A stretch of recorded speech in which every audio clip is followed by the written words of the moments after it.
This special presentation was produced in high definition by WEDU, Tampa, St. Petersburg, Sarasota. This program was made possible by the Florida Humanities Council. We come from all over, and we become one state, where we share in the history and become part of the culture that is Florida. The Florida Humanities Council, bringing Floridians together by sharing the stories of our state. And by the National Endowment for the Humanities, the Frank E. Duckwall Foundation, the Saunders Foundation,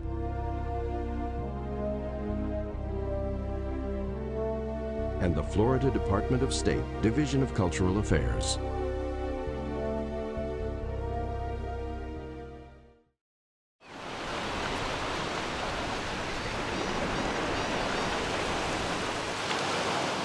Florida, a tropical paradise, a land of sunshine, a state of dreams. With nearly 1,200 miles of coastline, Florida is the southernmost outcropping of North America, the northernmost edge of the Caribbean. Here, all things seem possible. Wet is made dry, crooked rivers made straight, hot made cool, and the old are made young again. Atta girl, see? I just feel as though it's a new life for me, because you work all your life and raise your family and do all those things, and all of a sudden you're old. So I came to Florida and I dyed my hair blonde and I bought a convertible. I did all that stuff, and the next thing you know, I was up on the trapeze. Before the U.S. entered the Second World War, Florida was a remote and isolated state, the smallest in the South. With the Orange Blossom Special, a streamlined passenger train rolling south from New York, Florida was the end of the line.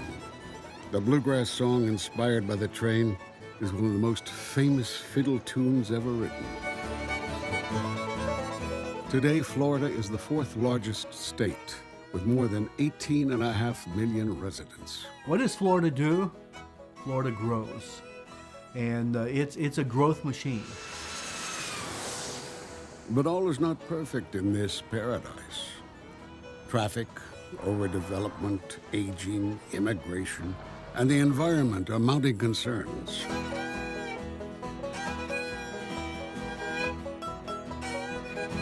During the last half of the 20th century, the story of modern Florida is one of astonishing growth. It's a wild ride no tourist theme park can match.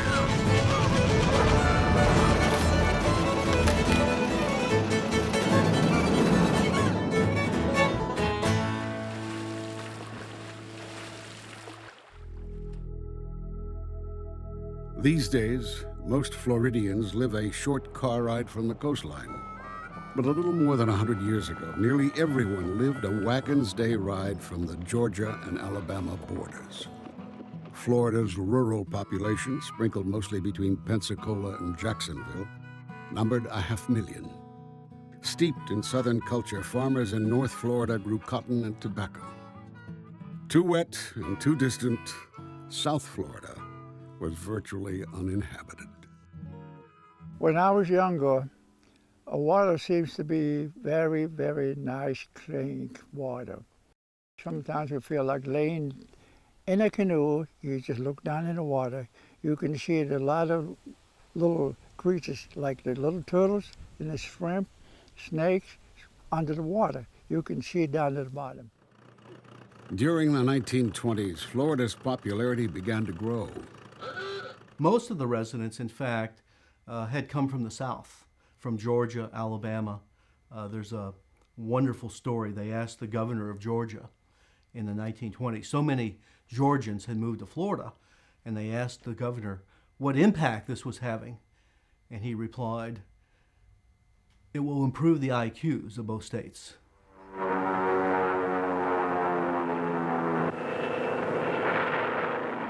And then along came World War II.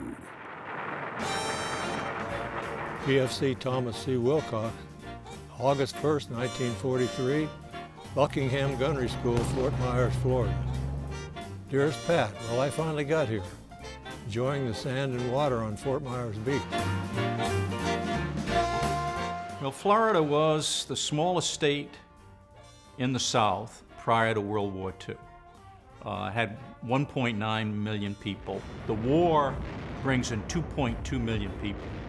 And suddenly, overnight, the population is larger than the population that had lived here, and they're from all over the country. And they're coming here to be trained for the war. February is one of the coldest months in Ohio.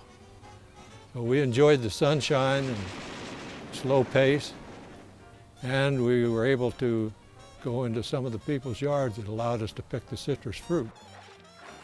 Around Florida's Big Bend, young recruits conquered the Wakulla River and the high dive at Wakulla Springs. Under fire they land, and at Amphibian Training Center in Florida, these are the latest tactics for invading from the sea. At Camp Gordon Johnston, soldiers hit the beaches at Carabel and Dog Island in preparation for the invasion of Normandy. Flaps are up. Gears coming up. World War II transformed Florida because of the role of the military. Wings over Florida soon became a familiar sight. Most residents could discern the noise and the profile of a P-38 Lightning or a P-51 Mustang. From the backwoods to the beaches, Florida was home to 200 military installations. MacDill Field, Camp Blanding, Pensacola Naval Air Station, the Sopchoppy Bombing Range, Buckingham Field. We did a lot of perspiring, and we broke out in prickly heat. They thought we had an epidemic of measles. So where Florida had been a poor state, a small state, it suddenly became, thanks to the investment of the federal government, a fairly dynamic state with an infrastructure in place that could begin to accommodate quite a few people who were going to discover it during the war years. I fell in love with Florida right there because, frankly, this boy from New Jersey had never seen such wonderful climate, sunshine. I love tangerines and oranges, and it was a great little village at Gainesville with a wonderful school, and I said, one day when it's right, I'm going to live in Florida. The great change in Florida in World War II was exposure. Millions and millions of servicemen, their wives, workers had come to Florida and had been so impressed with what they found. They'd had images of Florida that had circulated in their papers, particularly during wintertime. This image of this beautiful landscape, the sun, the sea, the palm trees. Florida, where you get school credit for learning to water ski. It was like going to heaven. It was so wonderful. We were able to go swimming in the wintertime. It was just beautiful because there were so many trees and flowers. When up north they were having snow. Imagine you've spent your youth in Fargo, North Dakota, and you've come to Miami Beach for your basic training in the Army Air Corps. Your barracks is the Blackstone Hotel in Miami Beach in the Art Deco section. And they all pledged to return to Florida, and they would as transplants, as retirees, as tourists.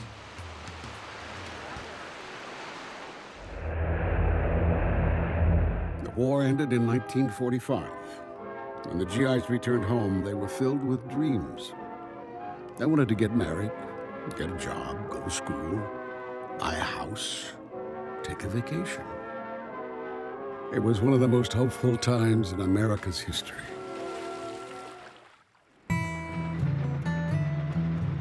After the war, Florida was still very much the southern state it was before the war.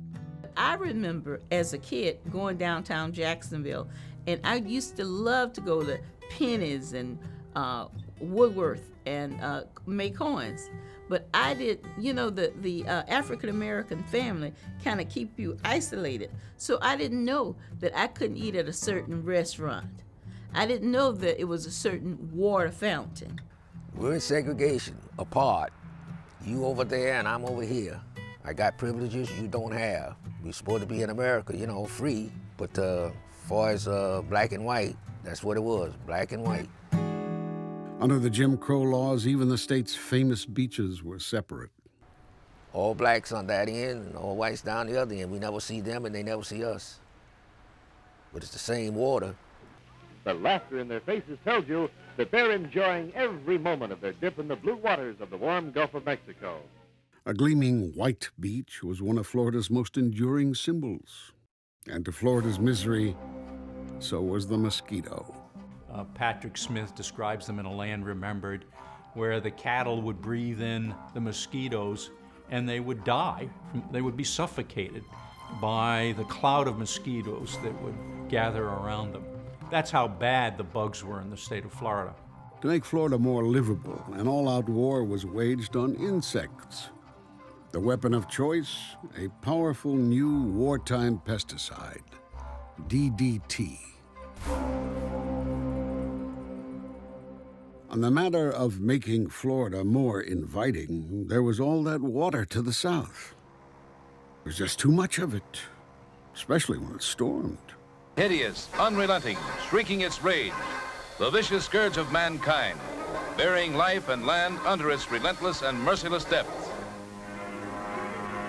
In 1948, Florida and the federal government came up with a comprehensive flood control plan. It was set into motion soon after the dedication of the Everglades National Park. The new federal designation was supposed to protect and preserve the fragile Everglades for future generations. Ironically, it didn't work out that way. This is the story of such water and its mastery by the determined hand of man. Over the next 30 years, the Army Corps of Engineers would drastically change the hydrology of South and Central Florida. What they say, everything's going to be fine, and I think it's going to be better. And so here we are. That's what they say, but it's just the opposite. Not only would canals and levees disrupt the natural flow of fresh water moving across the river of grass, it would open up much of the historic Everglades to agriculture and development. The single greatest folly in Florida environmental history is unquestionably our relationship with the Everglades. It validates the ability of the Army Corps of Engineers to remake the wet Florida landscape. Central and southern Florida is no longer nature's fool, the stooge for the impractical jokes of the elements. But the work isn't finished. In fact, it's just really begun. Just prior to the decades of growth that would come to define modern Florida, 1949 was a milestone. Along with the state's first sales tax, a new fence law forced ranchers to end a century-old tradition of free-roaming cattle on the Florida frontier. What was happening by the late 40s, as tourists were pouring into the state, you had these horrific accidents, and tourists were getting killed. By the way, it was always your fault. You had to pay for someone's prized heifer. But the frontierians, the very same year as the space age begins. On the Atlantic coast at Cape Canaveral, the Banana River Naval Air Station, an old World War II outpost, got a new name, the Joint Long Range Proving Grounds. In the summer of 1950, Cape Canaveral proved its worth. The historic launch of a captured German V-2 rocket propelled America into the front line of space. Much like the events at the Cape, Florida tourism was taking off too. The attendants ring an underwater dinner bell at dinner time, and the porpoises demonstrate a really first-class boarding house reach. It was an area that we knew we'd fall in love with, that we would enjoy living. To have our family here was a a great dream, and it happened. Florida's Silver Springs is to the south what Niagara Falls is to the east and Grand Canyon is to the west. A truly spectacular natural attraction. The Florida vacation had arrived. Tourists drove down highways with magical names. The Dixie Highway, the Tamiami Trail, the Orange Blossom Trail. Along the way, the curious dawdled at reptile farms and jungle gardens. Among the many mom-and-pop attractions was the Cypress Knee Museum in Palmdale. Electrically operated boats carry visitors through scenic canals at Cypress Gardens, and beautiful models in colorful gowns of the Old South are always available for picture taking.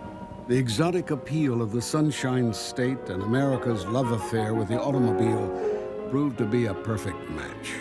From the mainland, a causeway stretches across sparkling Biscayne Bay to Cape Florida and to Crandon Beach. Certainly one of the most magnificent bathing beaches in the world.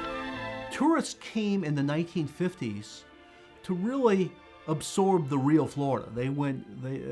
You could argue whether a golf course or a fabricated jungle gardens, but the theme was Florida, even if Florida was slightly improved. I'd like to say nature was enough. Sunken Gardens didn't need anything besides some beautiful foliage and maybe a papaya punch prepared by Mrs. Turner. In the wild, the real Florida was a masterpiece. Crystal clear springs were home to wondrous creatures big and small. Birds and alligators thrived in untouched rivers and swamps. From north to south, thick hammocks and marshy wetlands shared a seemingly endless landscape with panthers, palmettos, and pines. Along the inaccessible Panhandle coastline, beautiful sugar sand beaches and magnificent sand dunes lay undisturbed. What we would not see around 1950 is a lot of people. The population in Florida was under 3 million. The state was a peninsula of empty roads and highways. As late as 1950, Florida was actually younger than the rest of America. Although a paradise, Florida was about to get even better. Introduced in 1951, it was called the room air conditioner. The rattling metal box was expensive and slow to catch on, but climate control was here to stay. Florida was now the fastest growing state in America. 1,000 new residents a day crossed the state line. The rate was staggering and would continue through the end of the 20th century. The Sawyers got the wanderlust when the ice and snow began to arrive back home, so they headed for a warmer place. This is their first visit to Florida. Floridians, native Floridians, wanted growth almost at all cost. But Floridians, for the most part, hoped that this growth would bring prosperity. While northern Florida remained true to its southern ways and rural lifestyle, on the lower end of the peninsula, sleepy old Florida was about to get a wake-up call. At the start of the 1950s, rural Brevard County barely had 20,000 residents. Over the next 20 years, the laid-back Brevard would become the fastest-growing county in the fastest-growing state. Home to Cape Canaveral, the Space Coast was one of the most famous places in America. The programs at the Cape, which only a few years ago were science fiction, are today becoming science fact. With so many scientists, technicians, and engineers, Titusville, Cocoa Beach, and Melbourne caught rocket fever. 3, 2, 1, 0. But while the space age conveyed progress, Florida, like other southern states, was still stuck in the past. I was overseas 2 years. Went over there in 43 and got back in 46. Everything we thought was gonna happen didn't. Like I said, we came back to the same Jim Crow. You couldn't do this, you couldn't do that, you know? And deep down, it really hurt. The irony was Floridians and its leaders were as much responsible for undermining the racial heritage of the past they sought to preserve. And they did this because they were out there recruiting so many businesses from the North and trying to make the state enticing to both people who lived in the North and might reside here for part of the year, vacation here, or locate their business here. I was one of the first African Americans elected to Congress in 129 years. That tells you something about the political climate of Florida. I moved away from Tampa, Florida, to New York City to better myself and try to look out for my family. I sent money back to Tampa and stayed almost 40 years. The roads that led to racial change in Florida were part of a long journey. Along the way, African Americans showed their resentment toward segregation with violence, demonstrations, and the civil rights movement. As those protests escalated, business leaders approached political leaders and said, "We can't put up with this. You're either going to have to address this in a way that resolves it, or we're going to move elsewhere." During the 1950s, countless Florida dreams became reality. Most of the vacationers and transplants traveling south were white. They came for happiness and good health, sunshine and rejuvenation, and dignity in old age. The Florida Dream resonates a powerful message to Americans and the world. Come and live near salt water, amid palm trees, and you will live a better life. At least you won't freeze in the winter. For the man with the vision of tomorrow and the dream in his heart of living in the warm, sunny tropics, there is perhaps no more ideal community in America than the bustling seaside city of Pompano Beach, Florida. Along with the hard-to-resist notion of owning a piece of paradise, Florida was attractive for another reason. It was affordable. For example, these homes range in price $8,000. Homes are designed for casualness, so you may wander with ease. Florida was a dream state for the working class. 100 years from now, we'll look back, especially on the 1950s, even the decades from the 1950s to about 2000, as kind of a golden age for the working and the middle classes who migrated here. A retired mailman could move here from Chicago and live on the water. So Florida really was affordable. No one complained about property insurance or property taxes. This was an inexpensive state. Florida was also a dream come true for savvy promoters. We're coming around the Redfish Point area formerly. Now it is the Yacht Basin area of Cape Coral. Where some saw sand and swamp, others saw an instant city. This was the first developed area. It grew from this corner here to about 15 miles north. It's unbelievable. I see it every day and I still don't believe it. One of Florida's first post-war instant cities was Cape Coral. Eager customers swarmed model homes, then boarded small planes to pick out their home sites. I took one look and I said, that's it. This new city near Fort Myers was the inspiration of two brothers, Leonard and Julius Rosen. Cape Coral has been planned as a hometown, free from the mistakes of yesterday. In 1957, the Rosens, who made a fortune selling TVs in Baltimore, became two of Florida's most celebrated land salesmen. Cape Coral, with more miles of waterways than Venice, Italy, has become a legendary way of life on Florida's Gulf Coast. For $30 down and $30 a month, you could buy a subdivided lot, a ranch-style house, and the Florida Dream. They bulldozed everything over. They built 3 model homes. They brought in an aggressive commission sales force. They had Watts machines. They brought tourists to Cape Coral by airplane. They had tag team salesmen. They had listening devices and booths. If you forgot your checkbook to make your down payment as an excuse not to put a down payment, they had blank checks from every bank in America. And Cape Coral was one of the great success stories. But there were so many more. Florida was a gold mine. It's come to be called the Miracle Strip of Northwest Florida. Already established communities promoted reputations of their own. Daytona Beach, the world's most famous beach. Key West, the southernmost city.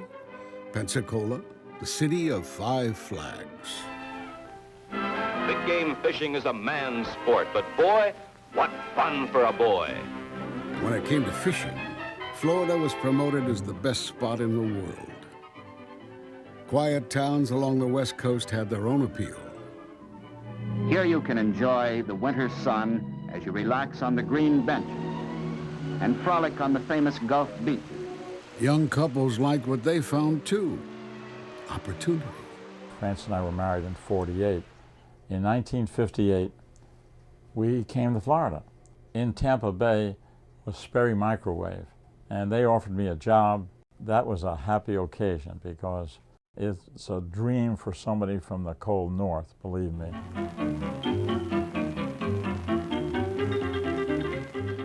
In the center of the state, the big attraction grew on trees. By the bushel or by the glass, oranges were synonymous with health and vitality. The best place to see Florida's famous groves was from atop the Citrus Tower in Claremont. There are more than 17 million citrus trees in the 2,000 square mile area seen from the top of the tower, which is surrounded by orange groves, hills, and lakes for as far as the eye can see and beyond. As an ambassador to the world, Florida orange juice was liquid sunshine. Yes, sir. They really squeeze those oranges to get them into that little container. East of the Citrus Tower, Orlando was the city beautiful. People came here for peace and quiet. More than 50,000 visitors are attracted annually by the scenic beauty, perfect climate, and recreational variety which are to be found here. But for vacationers looking for the ultimate Florida experience, there was only one place, Miami Beach. The architecture and lifestyle was glamorous, making it a favorite stop for celebrities. With the ocean breezes and the coconut palms, the atmosphere was tropical and relaxing. To many people, Miami Beach was Florida. A new leader is on the scene, Fidel Castro. But on January 1st, 1959, South Florida and the Miami of old changed forever. For almost 2 centuries, Cubans had come to the U.S. and to Florida in particular to work, to study, to vacation. And so when the revolution came, when Castro's revolution came, Miami was the logical place to go. The first to flee Fidel Castro's communist dictatorship, just 100 miles to the south, were upper and middle class Cubans, more than 200,000. They had fled a very turbulent revolution. They hoped to one day return, and in the meantime, they wanted to find jobs, enroll their children in school, and have a peaceful existence until the day that they could return. From the start, the federal government gave the exiles generous financial aid, stirring tensions in Miami's black community. The huge Cuban labor supply has reduced job opportunities of Dade's 122,000 Negroes, 70% of whom are unskilled, 20% unemployed and seeking relief. In the 60s, as the Cuban immigration escalated, the state, on its own and under pressure from the federal government, would begin to integrate its public schools, eliminate the segregation barriers that existed in all walks of life. Black citizens felt that finally the state was beginning to recognize the mistakes of its past, acknowledge its complicity in formalizing segregation. And so there was a sense of hope. But the state became caught up in the Cuban immigration, and its attention was diverted and focused on immigration of people from Cuba fleeing communism. Statewide, there was an undercurrent of change. What was the new Florida going to be? Freedom 7, oxygen is go. the 1960s, Florida was a state on the go. Cape Canaveral was the launch site for the first man in space. The Sunshine State even started to sound different. In Hollywood, Florida, a neighbor's newly installed air conditioner rattled all night, and his neighbor took him to court. And the judge ruled, you might as well get used to it.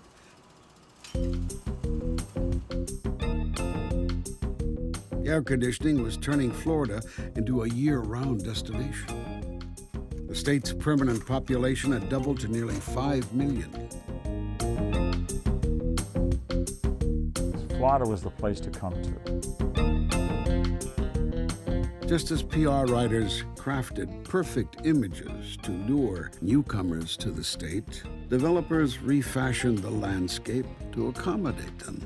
The symbol that best represents modern Florida, I would say, is the built environment. Natural Florida gave way to houses, highways, motels, gas stations, and shopping centers.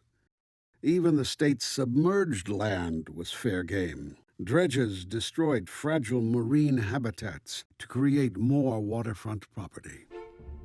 Across the state, the use of DDT continued in areas still infested with mosquitoes. There was evidence the deadly pesticide not only killed Florida's insects, but also the birds and wildlife that ate them. Cars promoted urban sprawl. Power stations and manufacturing plants belched toxic emissions. Runoff polluted rivers and strangled Lake Apopka. Biscayne Bay and Tampa Bay were on the verge of death. By the 1960s, there was hardly a body of water in Florida that was not polluted in some way. More than 15,000 square miles of central and southern Florida flood control district are being studded by the mechanical restraints of man. In the Everglades, the Army Corps of Engineers pressed on with its comprehensive plan to manage and control water. Work also started on a new project, the Kissimmee River. And that means enlarging, controlling, and straightening this famous crooked river so that it can take the water smoothly all the way down to the big waters of Lake Okeechobee.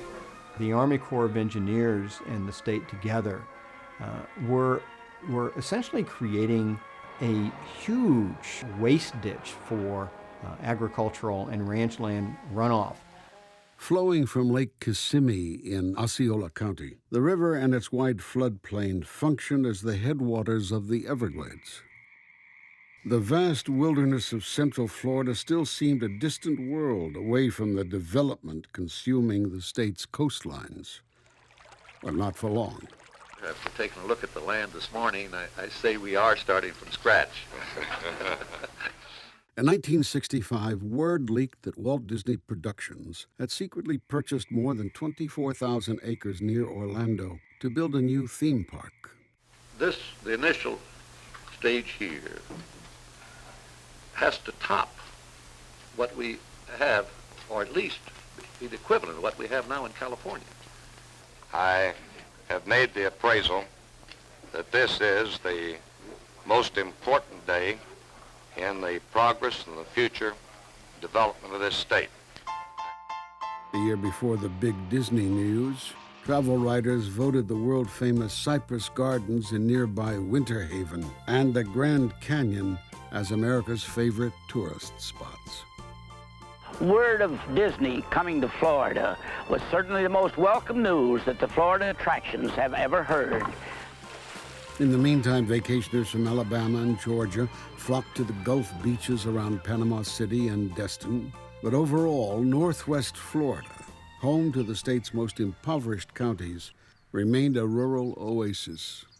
It's remained in its undeveloped state, mostly because of agriculture and because of farming and other things that have just allowed us to keep large open tracts of land and big beautiful oak trees and just undeveloped property. In the tobacco farming town of Havana, near Tallahassee, the pace was slow and easy. But 500 miles to the south in Little Havana, the Florida dream was taking on a whole new meaning. What are conditions like in Cuba today? Well, I have a comment there. I can answer that question. with the freedom flights that began in 1965. Miami was welcoming as many as 1,500 Cuban exiles a week. I remember growing up, every New Year's Eve, the annual toast was next year in Havana. Well, with every year that went by, it became very clear that we were going to stay in the United States and that we wouldn't be returning to Havana. The second wave of Cuban immigration brought 300,000 more exiles to Miami. They bought homes and paid taxes and saw their children grow up and get married, and their dream became the American dream. It became the dream that every immigrant has here in the United States. They became Cuban Americans. While other states shared in the struggles of integration, only Florida dealt with the mass migration of a foreign culture.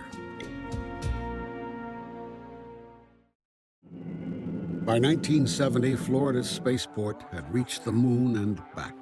The sky was the limit. The state's population seemed to have no boundaries as well. Florida was prosperous and home to nearly 7 million people. In 1971, one word said it all: Disney. Disney changes the dynamics. Disney was more popular than anyone could have imagined. In that first year, an astounding 11 million visitors made their way to the Magic Kingdom.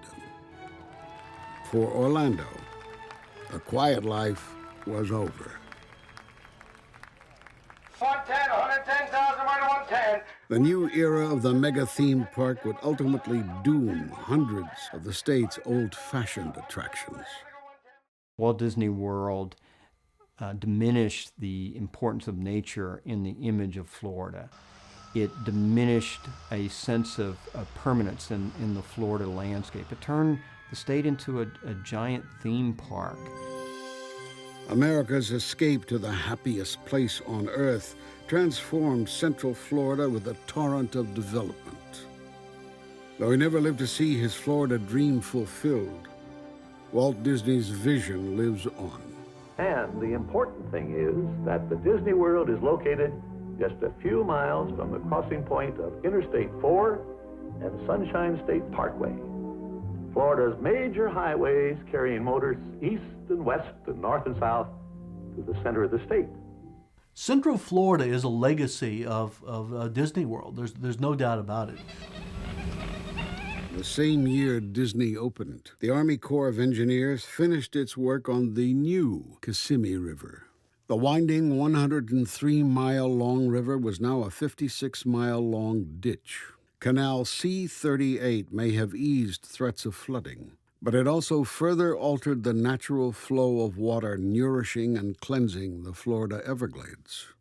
This water you see, it's moving towards south every day. The water situation, it's not good. Water is bad because it's pollution. It mixed with all kinds of fertilizer. People use it for their growing different things like sugar cane and maybe orange grove. But as successful as the state was in attracting new people, the selling of Florida was only getting started. It was miserable, living in a cold climate with the snow and ice and dealing with that every day and trying to drive. And it was dreary, cold, and you have a different outlook on life when the sun shines. And that's really the main reason for coming here. That's what makes it paradise. Well, the springtime you've been waiting for never comes somehow. That's when you know you need it, and you know you need it. Now you need the sunshine and sea breeze, soft sand and palm trees of Florida. There's a high anxiety in Florida after World War II, with all of what had occurred in the war evaporate, and Florida would be back to where it was in the Great Depression. And there was such concern about this that every single governor in the post-war years went north to try and entice people to come and enjoy the beauty of Florida, to think about moving here. Come to Florida. We've got it good when you need it bad. Come to Florida, 'cause we got it good here. With a heavily wooded Northwest Florida rich in southern culture but poor in economic opportunity, newcomers poured into South and Central Florida. They came from everywhere and for every reason under the sun. After several vacations in Florida, we decided to retire and move to Florida in 1980. Also in 1980, Miami's Cuban community grew even larger, with a third wave of migration arriving from the port of Mariel. Florida's population climbed to nearly 10 million. And I swore I would never come back here. But like I say, I like the climate, you know. I like Florida. And one of the reasons why the black population in Florida is now increasing is because the economy provides opportunity for all, including our black citizens, for the first time in a significant way in our history. And we've been able to move Florida forward. But if you look at the educational gap, if you look at the employment gap, we're still not there yet. Pushed and pulled by government, the civil rights movement, and the economy, Florida managed to redefine its southern past. A more diverse Florida was good for business. 6, 5, 4. We've gone for main engine start. We have main engine start. America's first space shuttle. And the shuttle has cleared the tower. Condominiums transformed Florida's flat terrain into ranges of man-made mountains. Bulldozers cleared the way for gated communities and shopping malls. They're only scraps of so-called virgin landscape that are left in Florida. During the 1980s, the same kind of development that swept over South and Central Florida began to reshape the natural beachscape along the Panhandle. Seaside in Walton County was the notable exception. Built as an alternative to towering condos and concrete, the quaint and walkable beach town hearkened to another time, another place. One of the great stories of modern Florida is how the state has been transformed as a kind of paradise for senior citizens. What had to happen to create a retiree's paradise was a number of factors. First and most obvious, people had to live longer. And the 20th century is a series of medical revolutions. Now one can reasonably expect to live till 85. But living longer did not necessarily mean people wanted to move from Duluth to Florida.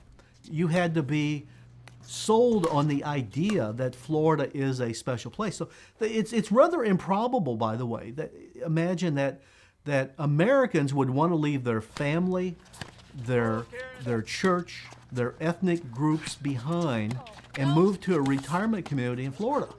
In fact, the word retirement community would have meant nothing in 1950. What's a retirement community?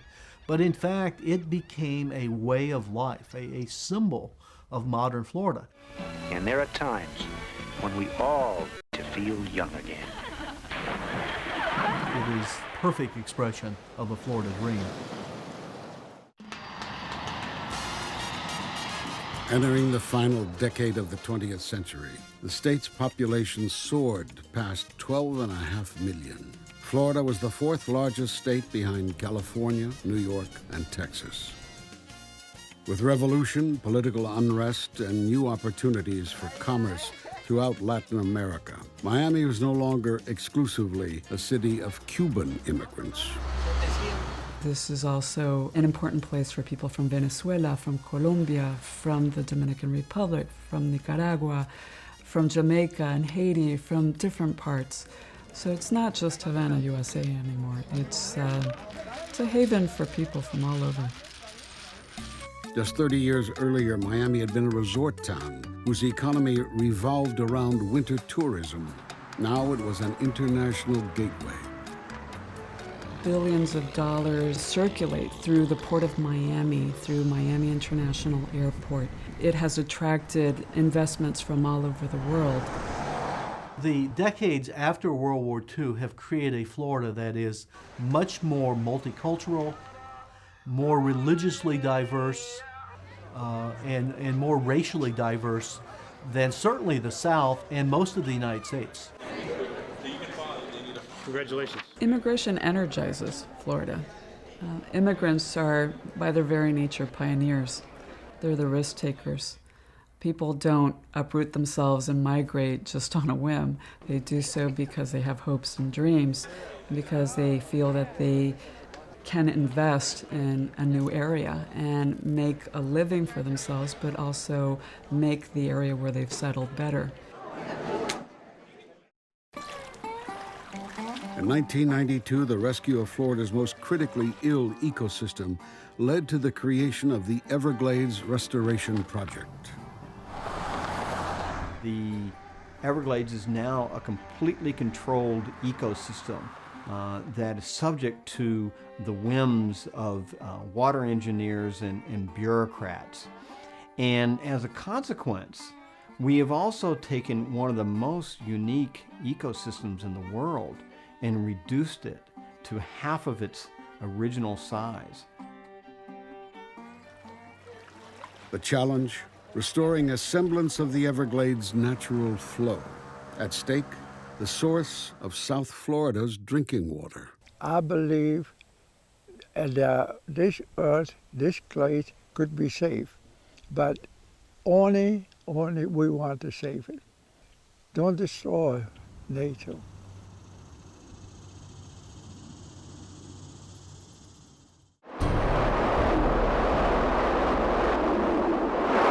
In 1992, a monster hurricane took aim on the Everglades and the densely populated South Florida. 200,000 people were left homeless. Andrew reawakened Floridians to the threat of living in the path of a powerful tropical storm. We have solid motor jettison. All 4 solids came At the end of a half-century of unprecedented growth, Florida's population approached 16 million with no end in sight. 57 miles downrange and 7,500 miles an hour. My father used to always say, well, you're halfway to heaven here. And he was right. If you could have been circling with a satellite, Florida must have appeared red hot for most of the last 55 years. Every hour, Florida loses another 20 acres to development. It is good and good for you. In 1950, the Sunshine State attracted 5 million tourists a year. 50 years later, Florida tourism accounted for 72 million visitors. Supercharged by Disney, Central Florida's explosive growth was almost unimaginable. Had Metro Orlando been a nation-state, its 2000 economy of $60 billion in goods and services would have ranked 86th in the world. At Claremont, winter freezes and development dramatically changed the view from the famed Citrus Tower. Hillsides once so fertile for oranges sprout a more lucrative crop, houses and urban sprawl.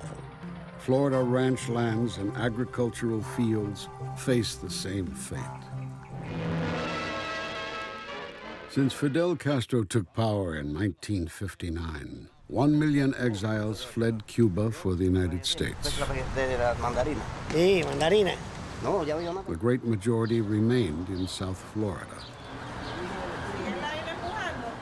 When the city of Miami was chartered in 1896, the remote settlement had just 344 residents. Today, the population from Palm Beach County south to Miami is well over 5 million. On the Gulf Coast, Cape Coral, one of Florida's original instant cities, has the largest population south of Tampa. We came here in 1981. It was about 33,000 population, and now it's roughly 160,000. Another instant city, Port St. Lucie, is the largest between Fort Lauderdale and Jacksonville. Following the lead of the Space Coast, Coral Springs, Pembroke Pines, and Palm Coast are among a growing number of new Florida communities singled out as the nation's fastest growing areas.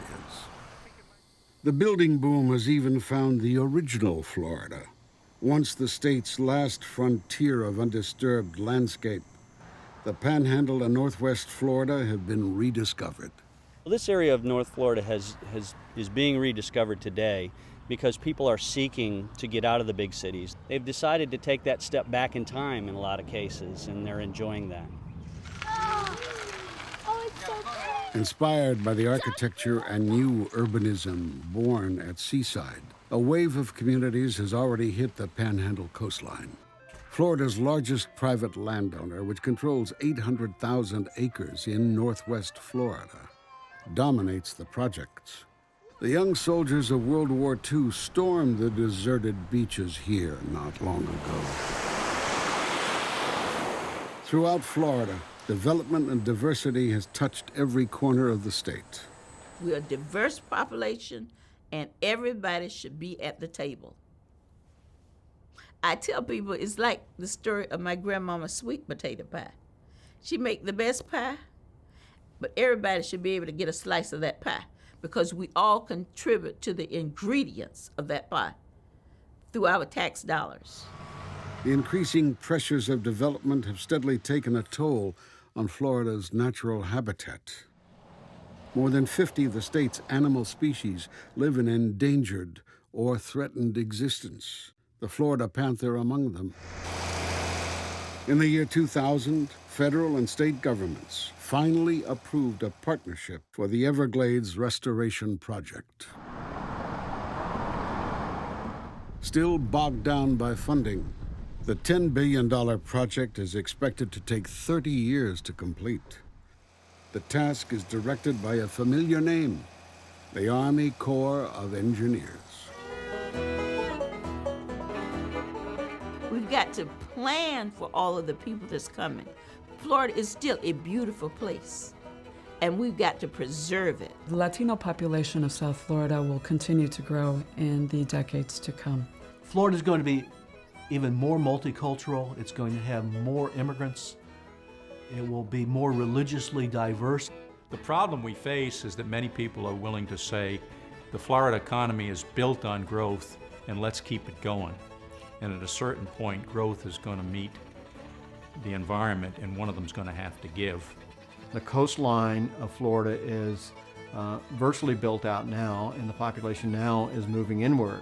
We face some staggering problems. Property insurance and property taxes may seem paramount, but I think in the long run, those are trivial compared to water. Half the state is water rich, half the state is water poor. A test unique to Florida involves balancing the needs of a diverse population of young families with the demands of an increasing population of retirees. And when it comes to retirement, the future may have some new wrinkles. And one of the great challenges to the Florida dream and to developers is, will baby boomers feel comfortable in the same senior setting, in a retirement community? Or will they want to rock on in their individual lifestyles? No one quite knows the answer. With the population now over 18.5 million, there are no easy answers in Florida. What happens here during the 21st century is likely a bellwether of everybody's future.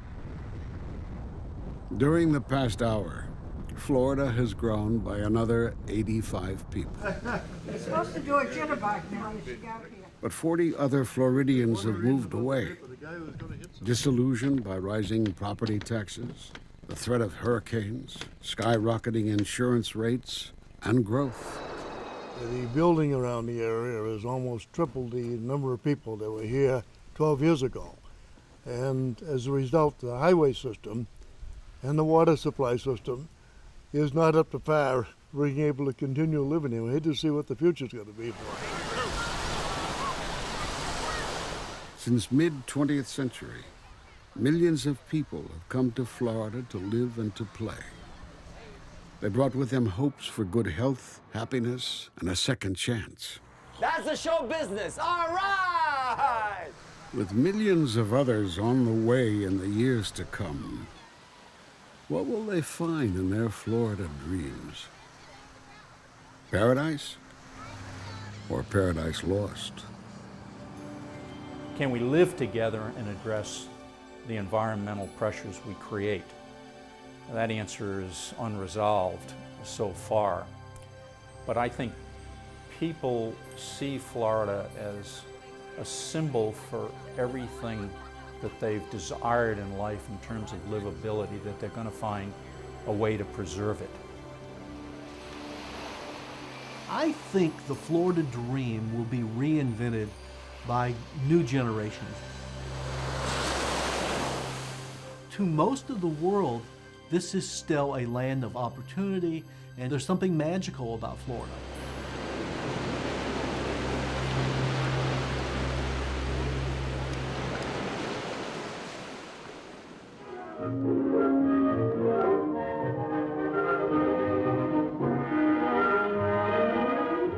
At a citrus packing plant, they sample the orange juice. And how is it these folks are able to seek the carefree life? Well, Mom has raised her family and Pop just retired from his job. So there's no reason why they shouldn't do what they've been wanting to do for years. That is, enjoy some wintertime relaxation.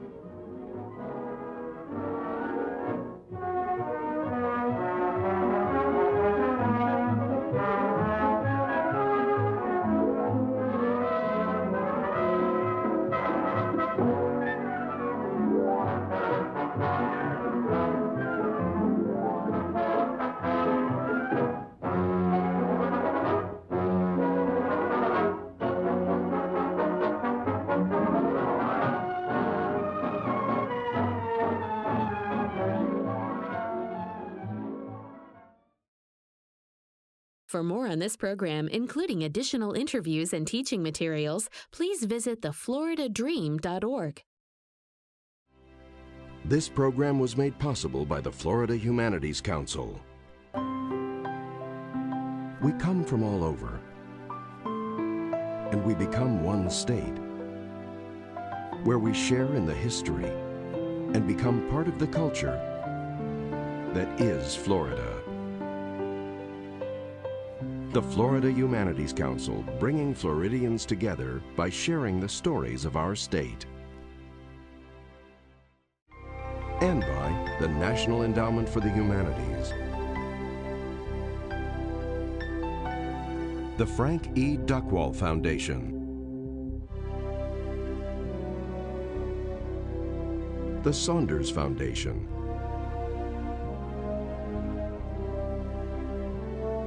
and the Florida Department of State, Division of Cultural Affairs.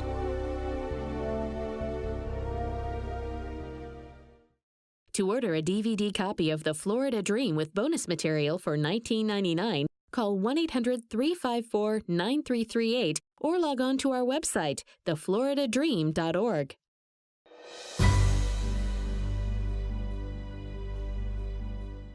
Gary, what is the defining moment, do you think, in the history of modern Florida? There are many defining moments. I like the idea of vantage points in some ways. I think if you stood on an overpass on I-95 or Interstate 4, Interstate 75 on a Thanksgiving weekend, almost any year after 1965, you could notice an enormous number of cars moving south, enormous number of moving vans. And had you a scale detector, you would have noticed that the moving vans were going north with very little poundage inside. That every single day since VJ Day, the end of World War II, about 1,000 new persons have moved into Florida. So it's not a single defining moment, as it is almost an endless series of individual decisions to move to Florida. Immigrants from Cuba, retired auto workers from Michigan, steel workers from Pittsburgh, transplants from Ohio. That's what modern Florida really has become. Millions of individual decisions. What are the symbols of modern Florida? The orange perfectly illustrates the possibilities of Florida. In the 19th century, migrants from the Northeast and Midwest poured into Florida and with the idea of prospecting a 5-acre orange grove in places like Orange City or Orange Park or Leesburg. And in the 20th century, the orange grove became a symbol for the kind of individual happiness, both for the consumer and the grove owner.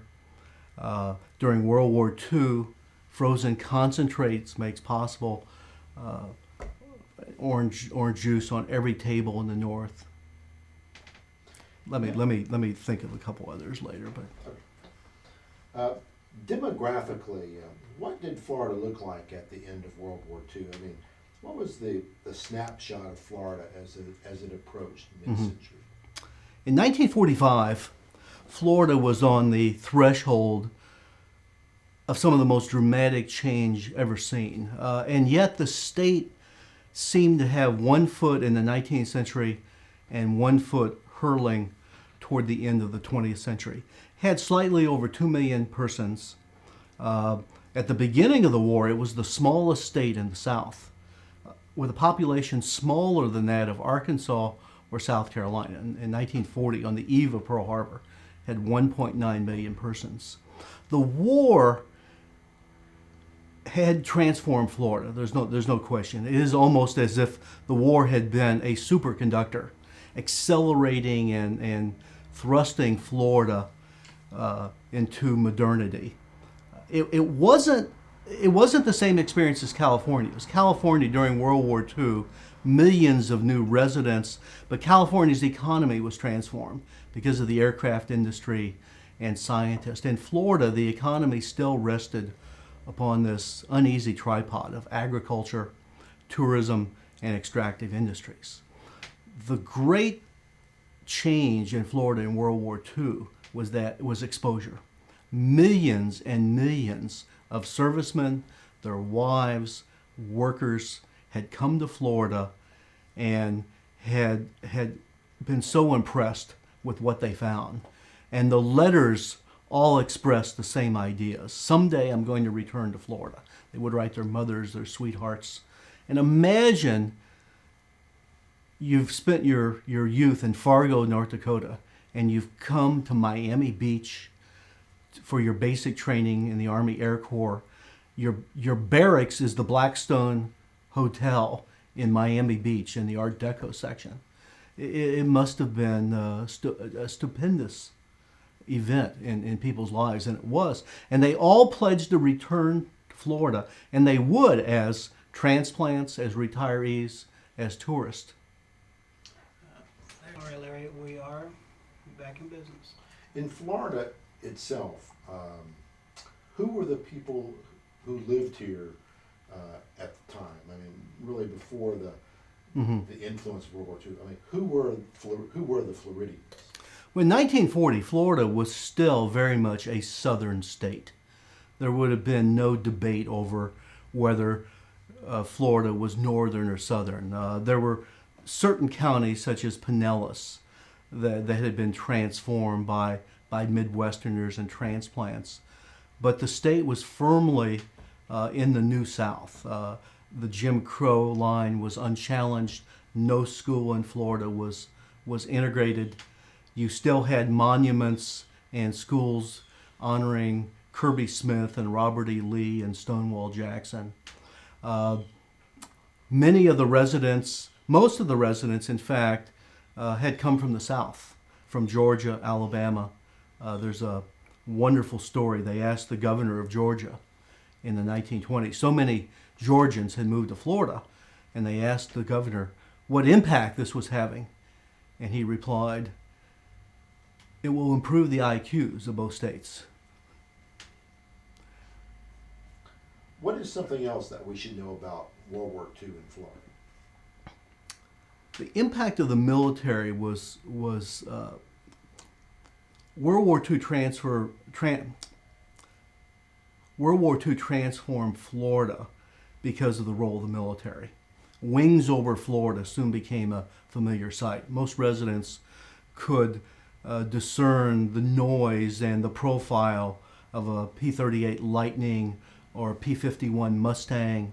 Hundreds of bases, altogether almost 200 separate military installations in Florida, ranging from postage stamp installations to mega bases such as Camp Blanding, Eglin Field, MacDill Field, Jacksonville Naval Air Station, the Key West Naval Air Station.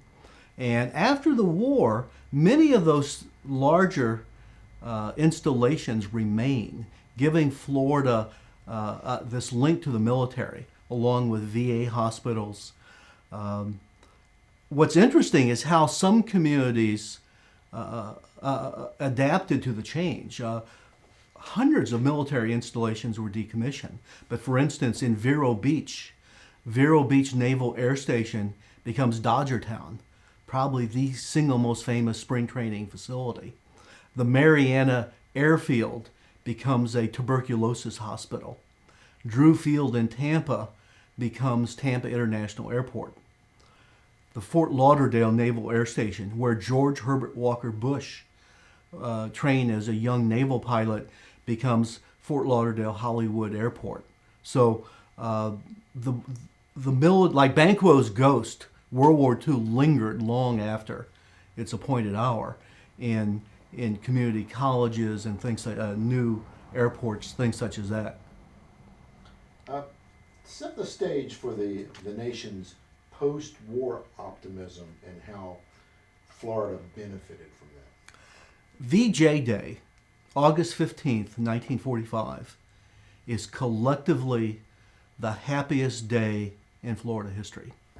The war ends dramatically when the plane piloted by a Miami native, Paul Tibbets, his plane, the Enola Gay, named after his mother, who becomes the most famous mother in America on August the 7th, after the dropping of the bomb on Hiroshima.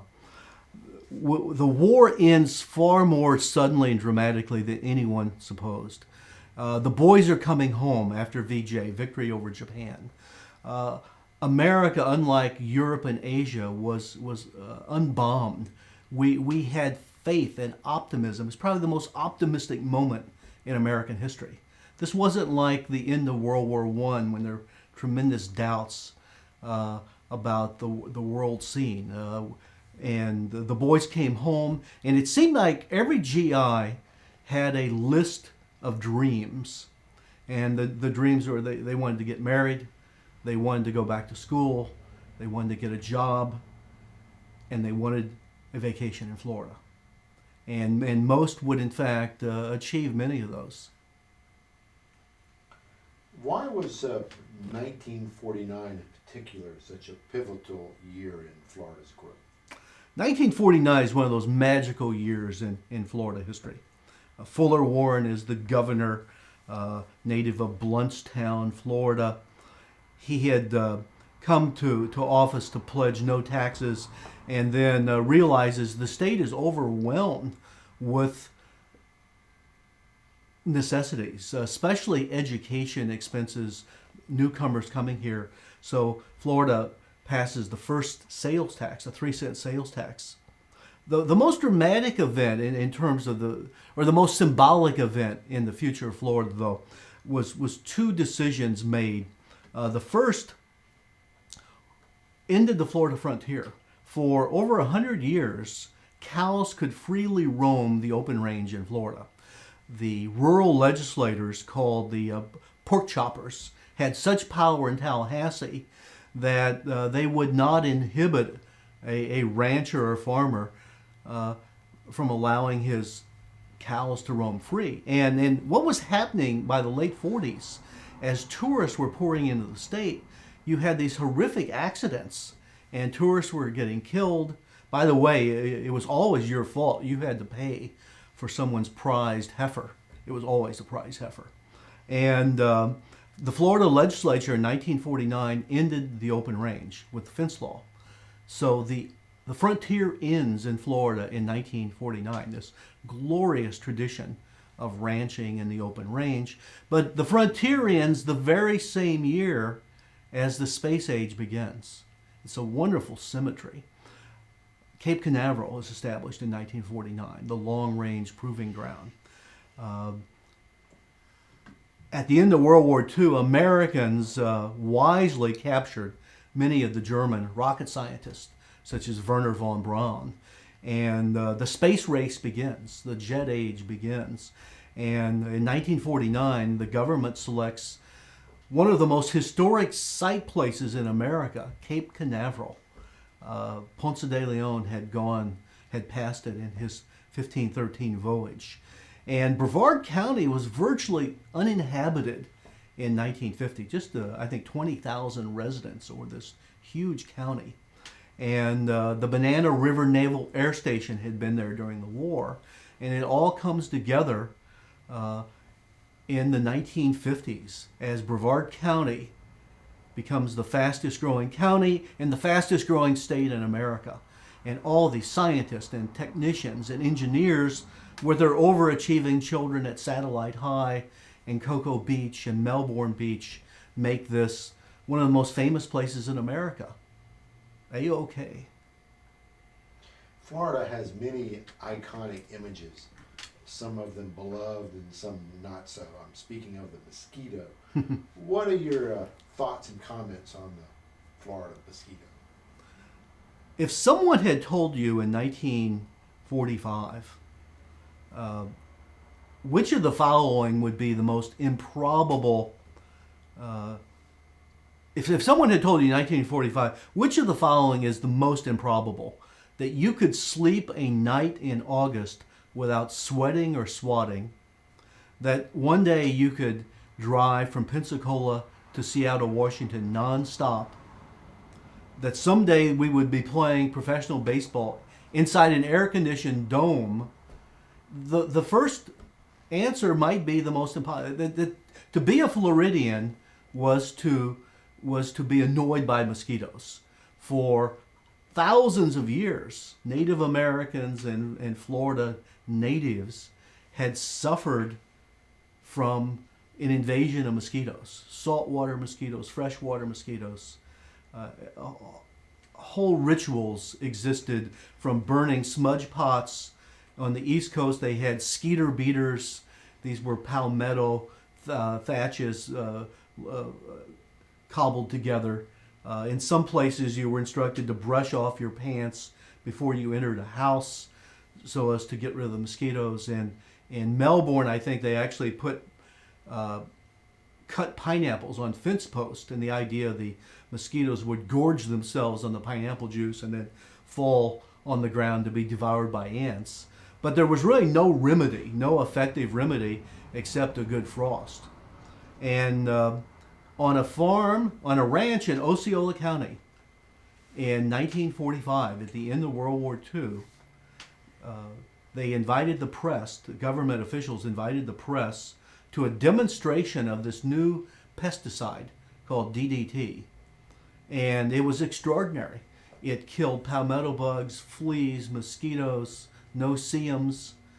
And it's interesting, Time magazine cautioned Americans, maybe we should do a little more research on this miracle pesticide.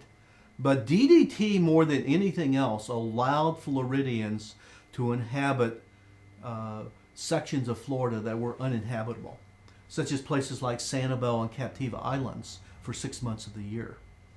It's not until Rachel Carson's book, Silent Spring, and she calls the elixir of death, she labels DDT, that Americans are alarmed. So the mosquito must have kept Florida growth down. I mean, that was... Well, the mosquito was among many factors, I think, that inhibited growth. Florida was really inaccessible. In some 19th century maps, the maps might have the Panhandle in North Florida, but just lop off the peninsula. I mean, Florida was, to most Americans, distant and inaccessible, and consequently very loosely populated. It was also hot for most of the year. Most of the beach resorts operated for 3 or 4 months a year during high season, they would call it. But the mosquito certainly was a major factor in keeping people away from Florida. You write that Florida is a land of sunshine and a state of dreams. What is the Florida dream? The Florida dream is a variation of the American dream. The American dream promises that immigrants and seventh generation Americans, if they work hard, if they're thrifty, they can achieve a sense of dignity, perhaps if not for themselves, for their children. My son, my daughter will have it better than me. The Florida dream promises a second chance. It promises dignity in old age. It promises individual happiness amid tropical splendor. And I guess it means different things to different people. The Florida dream is always being redefined and reinvented. In the 1950s, the Florida dream was modest. The Florida dream could be validated on the cheap, at least compared to rival dream states, California and Hawaii. There only certain states qualify as dream states. I don't think anyone is talking about the Delaware dream or the North Dakota dream. In fact, if one were doing a documentary on the North Dakota experience after World War II, it would be the un-Florida experience, out-migration, things such as that. But the Florida dream resonates a powerful message to Americans and the world. Come and live near saltwater, amid palm trees, and you will live a better life. At least you won't freeze in the winter. I'm going to ask you to expand on a little something here. Mm-hmm. Along with the sunshine and warm weather and beaches, Florida offered tourists and new residents paradise on the cheap. You just mentioned that a while ago. Explain that. Florida was a dream state for the working classes. I think 100 years from now, we'll look back, especially on the 1950s, but even the decades from the 1950s to about 2000 as kind of a golden age for the working and the middle classes who migrated here. Relatively few hurricanes. I think the period from 78 to 87, I don't think a hurricane even struck Florida. But most importantly, it was affordable. A retired mailman could move here from Chicago and live on the water. He could buy a Gulfport bungalow for $5,000 or $6,000. You could move to Miramar on the East Coast. You could move to some of these instant communities, Port Charlotte, Cape Coral, and you might live on a canal, but to your friends back in Iowa, you have waterfront living. So Florida really was affordable. No one complained about property insurance or property taxes. This was an inexpensive state. In the history of modern Florida, what was the Big Bang? You write about that. Well, the Big Bang was the alternative title for the book, but the Big Bang is an apt metaphor for defining the population burst after World War II in Florida. No state matched the sheer growth. No other state could match the fury of Florida's growth after World War II, from about 2 million people in 1945 to 18.5 million people today. And by the time we finish this interview, we will have added about another 45. About 1,700 people are coming to Florida every single day in 2006. I might add, about 700 are leaving precisely because of congestion and traffic and property insurance and hurricanes. So it's a very dynamic state. But the idea behind the Big Bang, and the Big Bang, the great theory was, is the universe going to implode or explode because of density and mass? The great question for Florida is not mass, but the possibilities and the questions of how much growth can Florida sustain. I like to look at it. I'd like to look at that question in another way. I think one of the great metaphors of modern Florida is the movie Fantasia, 1940, Walt Disney. And in one of the most memorable clips, Mickey Mouse is apprenticed to the wise old sorcerer. And he's instructed to haul pails of water from the well to the castle. Being an impetuous mouse, he's bored.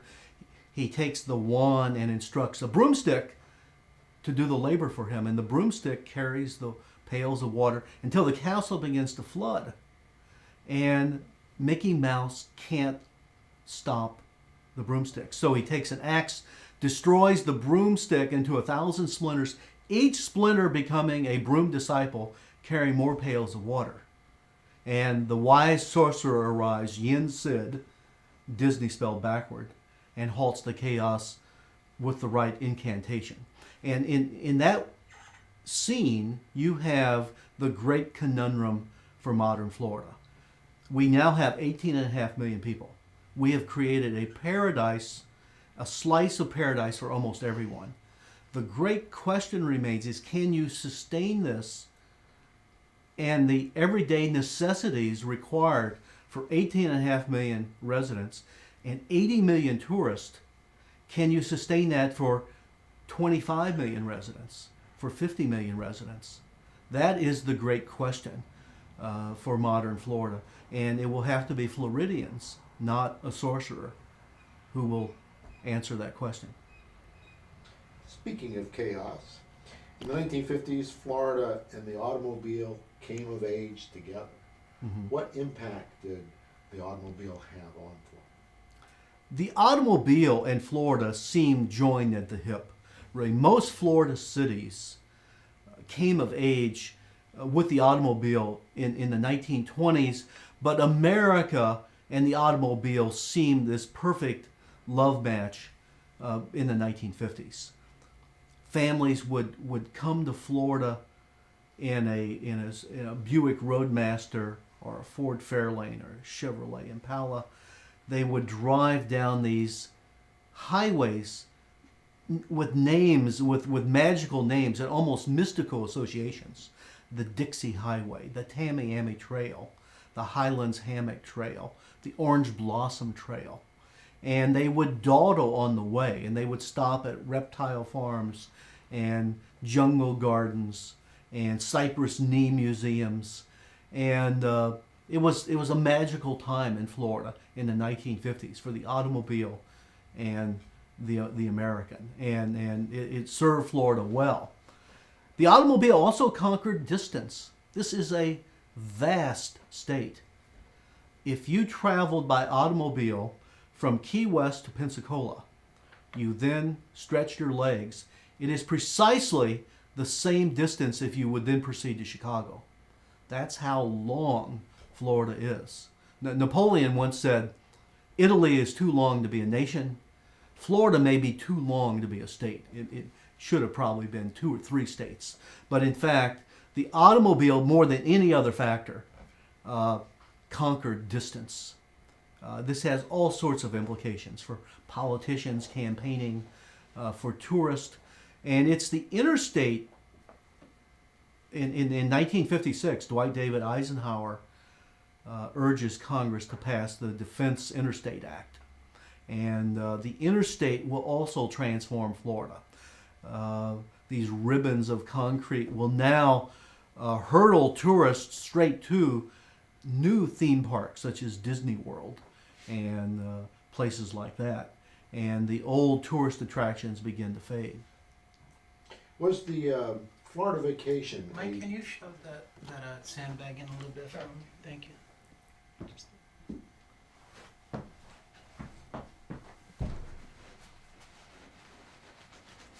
Thank you. Okay. Okay, go ahead and sit down. And we're good there. Was the Florida vacation a defining signature of American culture? In the 1950s, it seemed like every family wanted to take a vacation to Florida, to go to places like Cypress Gardens. In fact, in 1963, travel agents voted a tie for the most desirable tourist vacation in America, a tie between the Grand Canyon and Cypress Gardens. The Florida vacation really did define the Sunshine State as a place of happiness. And what's interesting, though, about these tourist attractions in the 1950s, most of them sought. Let me try that. In the 1950s,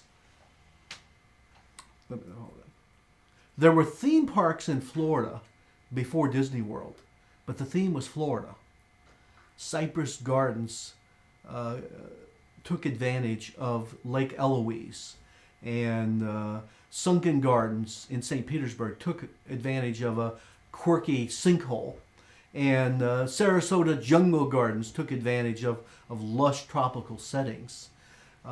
Tourists came in the 1950s to really absorb the real Florida. You could argue whether a golf course or a fabricated jungle gardens, but the theme was Florida, even if Florida was slightly improved. I'd like to say nature was enough. Sunken Gardens didn't need anything besides some beautiful foliage and maybe a papaya punch prepared by Mrs. Turner. Americans, especially Midwesterners and Middle Westerners, were delighted to come to Florida and just soak in the sunshine, play horseshoes, and take advantage of real Florida. Do you have any interesting anecdotes about how Florida was sold and through the media? The Rosen brothers were one of the most celebrated Florida land salesmen. After having made a fortune in Baltimore, selling televisions and then selling things on television, they especially made a fortune selling a hair tonic called Charles Antel. They had on television, they had a person with a magnificent mane of hair, and he brought a lamb in front of the camera, and he asked the question in this terrible French accent, "Have you ever seen a beau lamb?" And the idea was lanolin is the reason you don't go buy. And with these millions of dollars, he was nonetheless suffering from arthritis. And in the mid-1950s, Leonard Rosen is taking the waters of Punta Gorda, Florida, and he sees a sign that changed his life. The sign said $10 down, $10 a month. And it was like Saul on the road to Damascus, this moment of epiphany. And Leonard Rosen thought he could sell land just like he had sold hair tonic. And he purchased 1,700 acres of land on the Caloosahatchee River, a place called Redfish Point. And they renamed it Cape Coral. And if I would ask you, what's the largest city in 2006 south of Tampa on the Gulf Coast? It's not Bradenton, it's not Sarasota, it's not Fort Myers, it's not Naples. It is Cape Coral, Florida, with about 125,000 residents.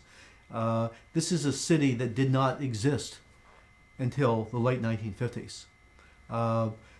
It was one of the great land sales jobs in Florida history. They bulldozed everything over. They built 3 model homes. They brought in an aggressive commission sales force. They had Watts machines. They brought tourists to Cape Coral by airplane. had tag team salesmen. They had listening devices in booths. If you forgot your checkbook to make your down payment as an excuse not to put a down payment, they had blank checks from every bank in America. And Cape Coral was one of the great success stories. But there were so many more. The places like Port Charlotte and Lehigh Acres and Miramar. Literally thousands of instant cities created in the 1950s, 60s, 70s, and 80s. On the East Coast, the question is, what's the largest city on the East Coast between Jacksonville and Fort Lauderdale? It's not St. Augustine, it's not Stewart, it's not Boynton Beach, it's Port St. Lucie. A 1980 city. I think 150,000 residents today. City really didn't exist for all purposes until the 1980s.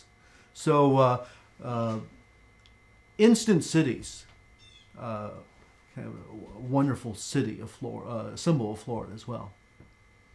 Tell me a little bit about like Martin Anderson of the Orlando Sentinel. He played a part in sort of really controlling the news about Florida. Right. In the 1950s, Orlando was a modest city, a crossroads at a vast agricultural empire. They didn't call it Orange County for nothing. And no one should be credited with the future of Orlando more than Martin Anderson, the publisher, the editor of the Orlando Sentinel. He was such an optimist that he poured orange perfume into the press ink wells for the annual tourist issue, so the newspaper would smell like orange blossoms. The rumor was for years he forbid the editors from even putting hurricanes on the front page, with the belief that it would deter tourists and investors. But he's the one who helped lure Martin Marietta, Tupperware, and then later, of course, the naval training base, and then the ultimate coup was Disney World. So really a lot of the information the media put out was almost edited to make Florida look better than it was? Well, there's a wonderful line in the movie The Man Who Shot Liberty Valance. When fact becomes legend, print the legend. And in Florida, there's a thin line between embellishment and hype. This is nicely seen in the epitaphs that we name developments. You know, Panther Trace, Clear Lake, Cypress Pond, named after the things that the developers drove away, of course. So that there's a long and honorable or dishonorable tradition in Florida of hype and embellishment, certainly. Who were the Mackle brothers, and what influence did they have on Florida's growth? The Mackle brothers were one of the great. Few families have had more influence in Florida than the Mackle brothers. The son of a Jacksonville carpenter, they inherited a construction business and made it into an empire. Their first great development was Key Biscayne, when Key Biscayne was kind of a pristine wilderness on Biscayne Bay. They then their most famous project was probably Marco Island, and their most controversial project was Marco Island. Marco Island was one of the jewels of the Gulf Coast Barrier Islands, the largest of the Barrier Islands, 6 miles by 4 miles, with a glorious history of Calusa kingdoms, of clam factories, fishing villages. But it was virtually uninhabited in 1960 when the Collier brothers sold Marco Island to the Mackles.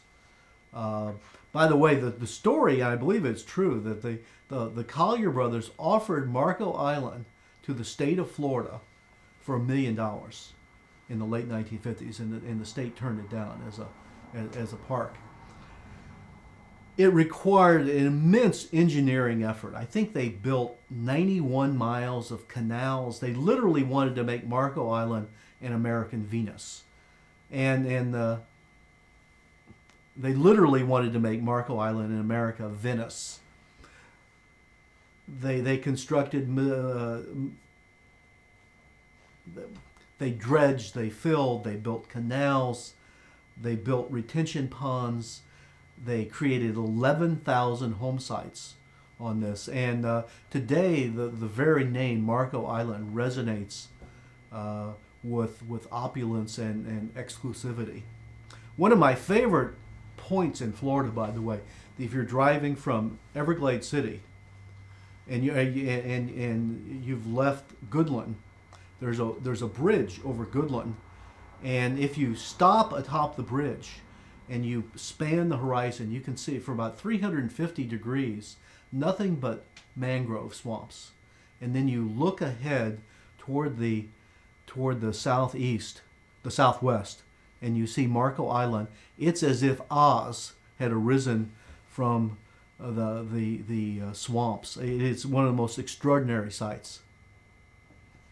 One of the Mackle brothers' biggest projects was Port Charlotte. Mm-hmm. Tell me about how, in a way, it was overwhelmed by its own success. I'm talking about, one of these instant cities, this being an example, not being able to keep up with the demands of the growing community, for example, in the area of medical care. Mm-hmm. Well, Port Charlotte and North Port Charlotte, they were great success stories. If the success is taking cattle ranches in Charlotte County and creating an instant community. They purchased a ranch on, I think, State Road 41, the Tamiami Trail, and sold thousands of lots. Port Charlotte in the beginning sold to a lot of young retirees, military retirees. These were the middle classes. This was not an exclusive development in the beginning. But like many of these communities, it was an instant city, but it wasn't a city really. It was a collection of houses and strip malls. There was no old-fashioned downtown. The closest hospital was Punta Gorda, many miles away. Charlotte County in 1950 only had a few thousand people. This was one of the most uninhabited counties in Florida. But what Collier County had was high dry land, lots of cattle ranches, and miles of undeveloped beaches. And so, when people had to go to Punta Gorda for health services, there was nothing at that time in Port Charlotte. I think there was only one hospital in Charlotte County in the early 1950s in Punta Gorda. So obviously you had to create new industries. You had to build private hospitals and things such as that. Florida thrives on many fronts: tourism and agriculture and citrus. But what does Florida seem to do best? What does Florida do? Florida grows. And it's a growth machine. Since the end of World War II, Florida has grown exponentially like no other state. And except for a few blips, the most dramatic being the energy crisis in 1973 and the downturn in 1990, the Florida boom has continued unabated. It's one of the most extraordinary stories, how orange groves become instant cities, how small towns become big towns, how big towns become metropolises. It's simply extraordinary, the sheer growth. If you could have been circling with a satellite, Florida must have appeared red hot for most of the last 55 years. Talking about hot, what was the impact, the influence of air conditioning on Florida? Isaiah's prophecies came true in Florida. The hot was made cool, wet was made dry, the crooked was made straight. And perhaps no more dramatic example than air conditioning. Air conditioning had existed in the larger cities since the 1920s. You could go to the premier movie theater, a movie palace, perhaps Cohen perhaps Cohen Department Store in Jacksonville, Moss Brothers in Tampa, Burdines in Miami, and enjoy air-conditioned comfort. But it was unaffordable and really unrealistic for a homeowner to even dream about air conditioning. The Carrier window unit came in 1951. And what's interesting is it wasn't an immediate hit. For instance, everyone, I think, assumes that everyone went out and bought a window unit in the summer of 1951. It was much slower than that. First of all, it was very expensive. Most Florida homes were modestly priced. It made no sense to purchase a $1,000 unit for a $6,000 house. The first census to ask home owners whether they had air conditioning was 1960.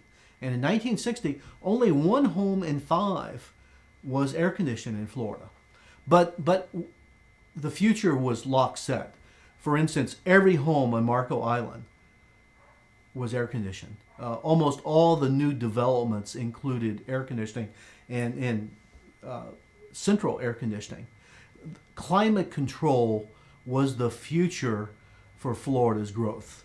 We live in air-conditioned cocoons, from homes to cars to movie theaters to schools to workplaces. Air conditioning is omnipresent now. Good beat. Good times. When air conditioning first arrived, did it create some situations in terms of sound? I mean, these things were pretty noisy. Mm-hmm. Was that something new to deal with? In Hollywood, Florida, a neighbor took a neighbor to court because the newly installed window unit whirled and rattled all night, keeping the former awake. And the judge ruled that, get used to it. It's kind of like the Ford Model T and the okay. In Hollywood, Florida, there was a lawsuit over whether a neighbor had the right to run an air conditioner. Now, let me start over. In Hollywood, Florida, a neighbor's newly installed air conditioner rattled all night, and his neighbor took him to court. And the judge ruled, you might as well get used to it. This is kind of like the Model T. It's the wave of the future. And it's one of those new sounds introduced after World War II, kind of the whir of the air conditioner. And it's almost unimaginable to think of a Florida before air conditioning. It's kind of, BD, before Disney, before air conditioning. It seems like a quaint rural Florida, but air conditioning is simply, you can't imagine so many seniors having moved to Florida. You can't imagine so many high-rise complexes without air conditioning. Air conditioning has also created a 12-month tourist industry. Before air conditioning, many beach communities open only a few months a year. The grand hotels in the 1930s, the Royal Palm, the Breakers, the Don Cesar, they generally only operated in the winter months for 3 or 4 months. Closed for the season would be the sign in summer. And air conditioning has allowed 12-month, 365-a-day tourist season in Florida. What made Florida so attractive as a retirement state? Retirement and old age were reinvented in Florida. Prior to the 1940s, old age and retirement, prior to the 1940s, retirement was an event. you retired and generally you died. In Florida, retirement is a season. It can now mean 30, 35 years after you quit work. One of the great stories of modern Florida is how the state has been transformed as a kind of paradise for senior citizens. And as late as 1950, Florida was actually younger than the rest of America. But if you had traveled to Florida in the 30s or 40s, you would have seen the portents of the future in Miami Beach and in St. Petersburg. In Miami Beach, you would have heard strange accents, Eastern Central European accents, people speaking Yiddish, and these were elderly Jews from New York who had kind of created a Lower East Side of Miami Beach. In St. Petersburg, you had large clusters of senior citizens from the Midwest. But for the most part, you nowhere in the world did you have large clusters of seniors living together, for the very obvious reasons that seniors weren't living that long. Old age is a relative. That is, in 1900, being 45 years old was old. So what had to happen in Florida,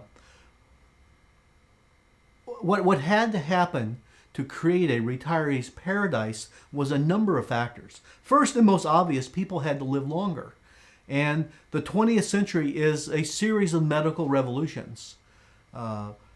Penicillin, blood plasma, statin drugs, hip replacements, sulfa drugs.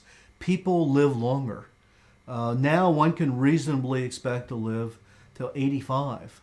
But living longer did not necessarily mean people wanted to move from Duluth to Florida.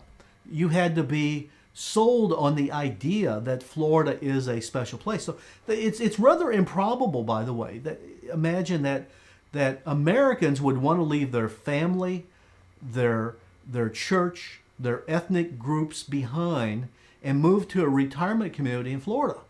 In fact, the word retirement community would have meant nothing in 1950. What's a retirement community? But in fact, it became a way of life, a symbol of modern Florida. You had, Americans also had to be financially secure. A series of political and economic revolutions, Social Security, Medicare, Medicaid, guaranteed pensions, meant now that you could retire in Florida. Books circulated in the 1950s. Retire in Florida for $35 a month and live well. And the idea was, and Florida especially appealed to the working class and middle class retiree who wanted to come for a second chance, a sense of dignity in old age, a place to grow old and well. So, and then finally, you had to have Florida. You had to have. Finally, someone had to sell America's seniors on the idea of moving to Florida. Thus, you had Del Webb creating the first kind of silver city in America, first in Phoenix, and then in Sun City Center in Florida in the 1950s and 1960s. Cape Coral. Many of these instant communities, Cape Coral, Port Charlotte, Lehigh Acres, Miramar, Century Villages, the villages later, all became magnets for America's seniors. In fact, something happened in Florida that happened nowhere else. Age-restricted communities. Some of these communities, you had to be 55 and older to live there. You sold a senior lifestyle just as you sold land by the gallon. That is massive advertising, use of celebrities. Cesar Romero sold land for Sun City. Red Buttons was one of the spokesmen for Century Village on the East Coast in Broward and Palm Beach counties. Century Villages puts life in your years and years in your life. live well in Sun City, and even the word Sun City. These were also new places. It was, I think people in the 1950s had the idea of old age, in old age communities, a place where you would go and die. These were active communities. Americans were healthier. So at Century Villages or Sun City, you would have activities 12, 14 hours a day, beginning with a water ballet, and then you would have Yiddish classes, and then you would have classes in raku pottery and haiku poetry. A very active senior life. So retirement in Florida was very much a part of that Florida dream. Retirement is a perfect bookend to the American dream and old age. It is the perfect expression of the Florida dream. And judging by the numbers, it was phenomenally successful. Florida, between 1950 and 2005, for every 4 seniors who moved from their hometown, one moved to Florida. In 1900, the U.S. Census in 1900 said that 1 in 40 Floridians had reached a 65th birthday. I believe the number today is 1 in 5 is 65 and older. And Florida is a bellwether state. The America of today, the Florida of today, is the America of tomorrow. We're seeing a kind of gray dawn as many more people begin to age. And on January 1st, 2006, a demographic milestone was passed. The first baby boomer turned 60. I think 70 or 80 million will follow. And one of the great challenges to the Florida dream and to developers is, will baby boomers feel comfortable in the same senior setting, in a retirement community? Or will they want to rock on in their individual lifestyles? No one quite knows the answer. What did the green benches in St. Petersburg come to symbolize? No city in Florida had a longer and more wholesome relationship than St. Petersburg and senior citizens. Beginning in the 1920s, significant numbers of Midwesterners would come here for the winter season. You had state and local societies. If you were from Toledo, on the annual Festival of States Parade, you would walk behind the Toledo standard and then the Ohio standard. And many of these were seniors who had lived rough lives. They had lived through the Great Depression and through hard times in the Midwest. St. Petersburg was just a wonderful reward for a life of work. And they had, a mayor, Al Lang, had demanded that all the benches be painted a standard green color. And if you look at photographs of St. Petersburg in the 1930s, 1940s, it's a sea of gray amid green benches. People taking a nap, reading the St. Petersburg Times. It was a wonderful relationship. As a state of dreams and fresh starts, how did Florida come to intersect with the life of Walt Disney? The Disney Florida story is a compelling one.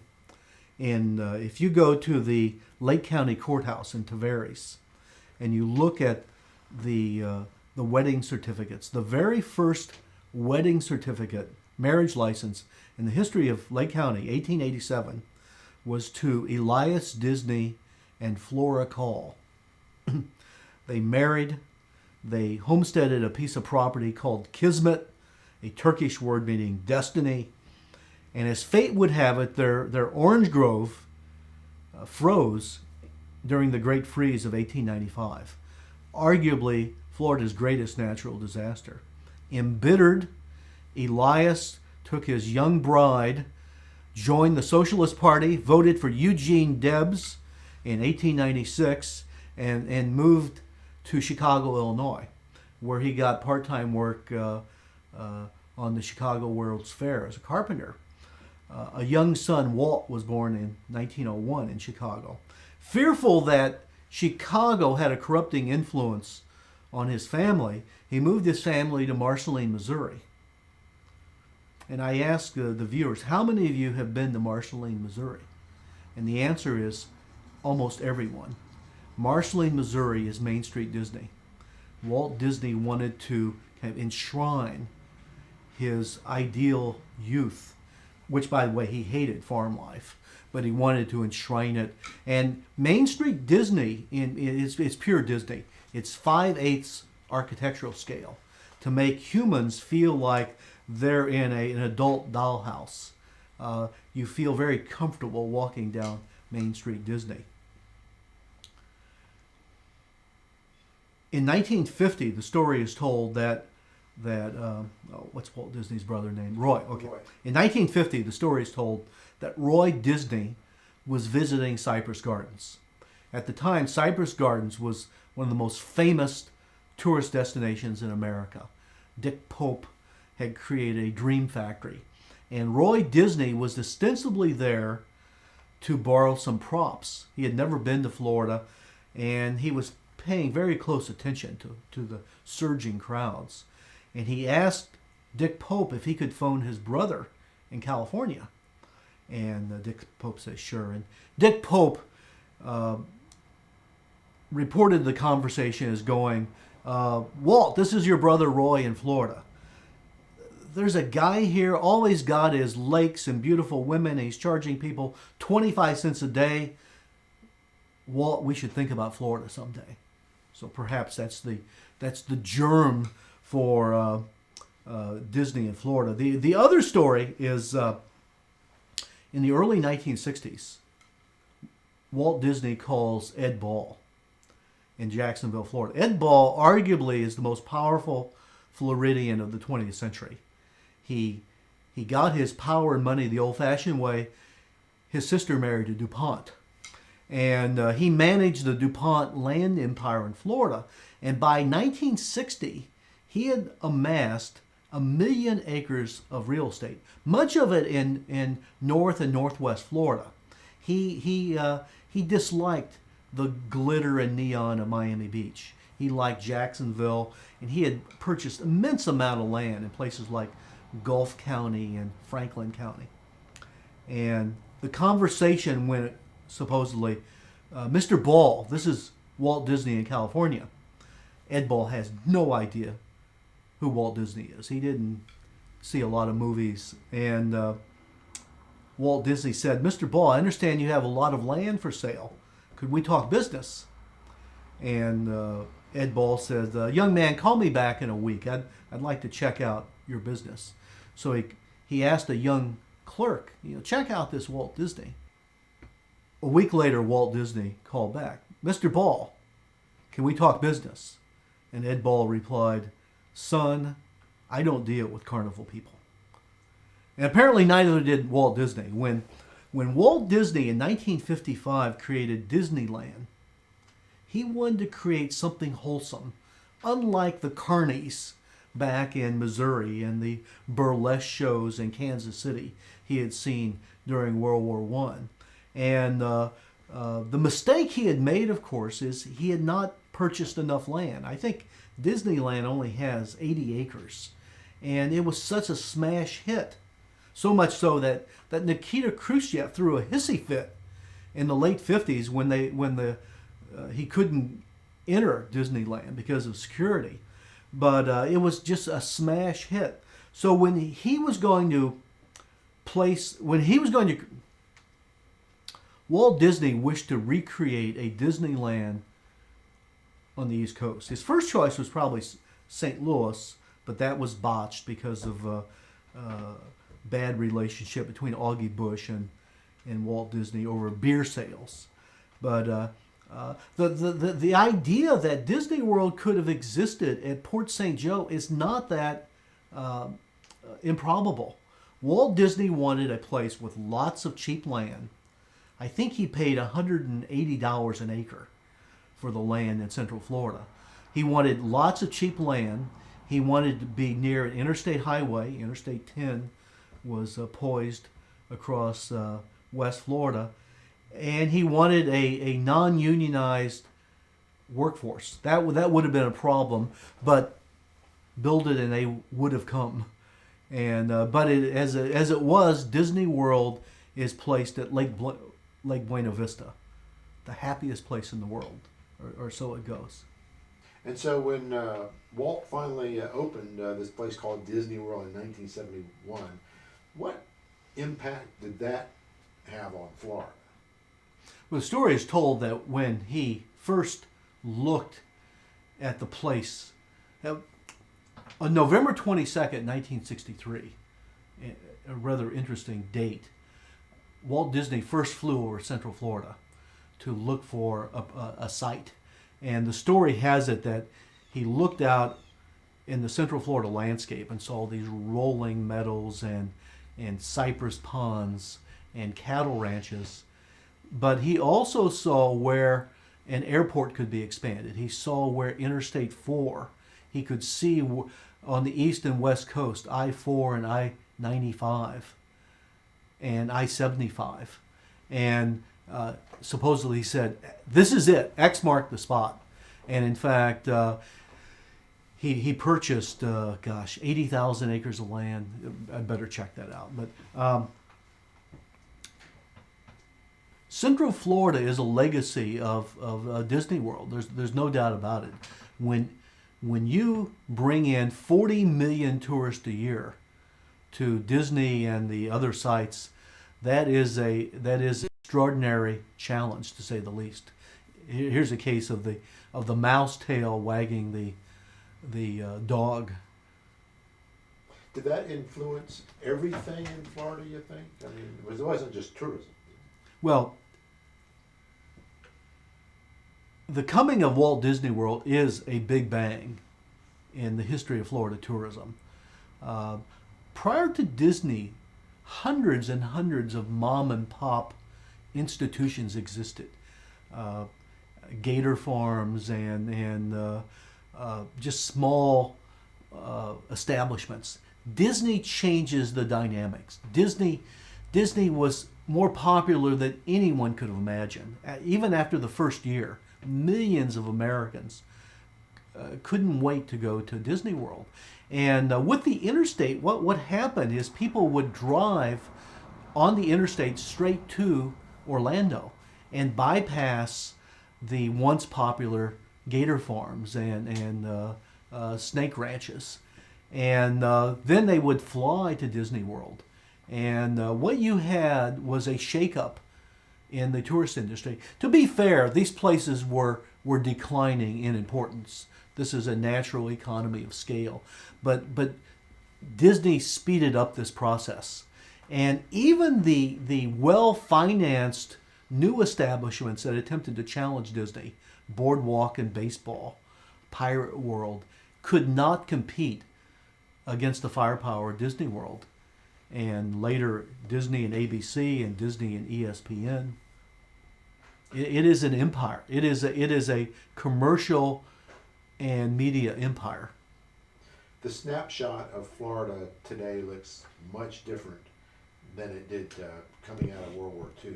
What does that demographic snapshot look like today? In 1945, Florida was overwhelmingly kind of white, Anglo-Saxon, Protestant, and African American. You had exotic exceptions in Tarpon Springs with Greeks and Cubans and Spaniards and Italians in Ybor City and Cubans in Key West. And you had some Slavic communities like Slavia and Oviedo. But overwhelmingly, this was a state not that different from the rest of the South. Many people Southern born. Florida, the decades after World War II have created a Florida that is much more multicultural, more religiously diverse, and more racially diverse than certainly the South and most of the United States. Florida really is a bellwether state in terms of multiculturalism and immigration. Why is Florida so vulnerable to development? Is it because the landscape is so pliable, or is it our desire to live in a dream state? What is it? Florida can be just about anything you want it to be. In part, we don't have the great geographic obstructions of the Rockies. With enough money and ingenuity and technology, you can make a cypress pond into a little Venice. In fact, the story is told that Walt Disney was looking at the place that would become Cinderella's castle, one of the most symbolic places in the world. And he was looking at a cypress pond that was pristine. And he asked the engineer, "Why is the water black?" And the engineer responded, "Well, it's naturally black. It's because of the tannin and everything." And Disney replied, "At Disney World, the water is always blue. Can you change it?" And the engineer said, "If you've got the money, we can just do about anything." And it's true. You can make a beachfront in Florida a Venice. All you need is the dredge and fill, political approval, and you can create finger islands. You can create canals. And in fact, people have done that. The story is told of King Canute. To flatter him, his courtiers told him that he and he alone had the power to command the waters of the sea to retreat.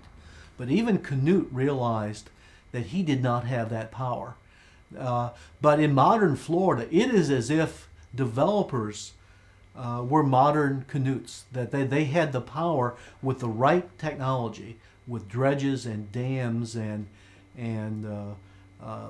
Caterpillar tractors. You can make Florida anything you want.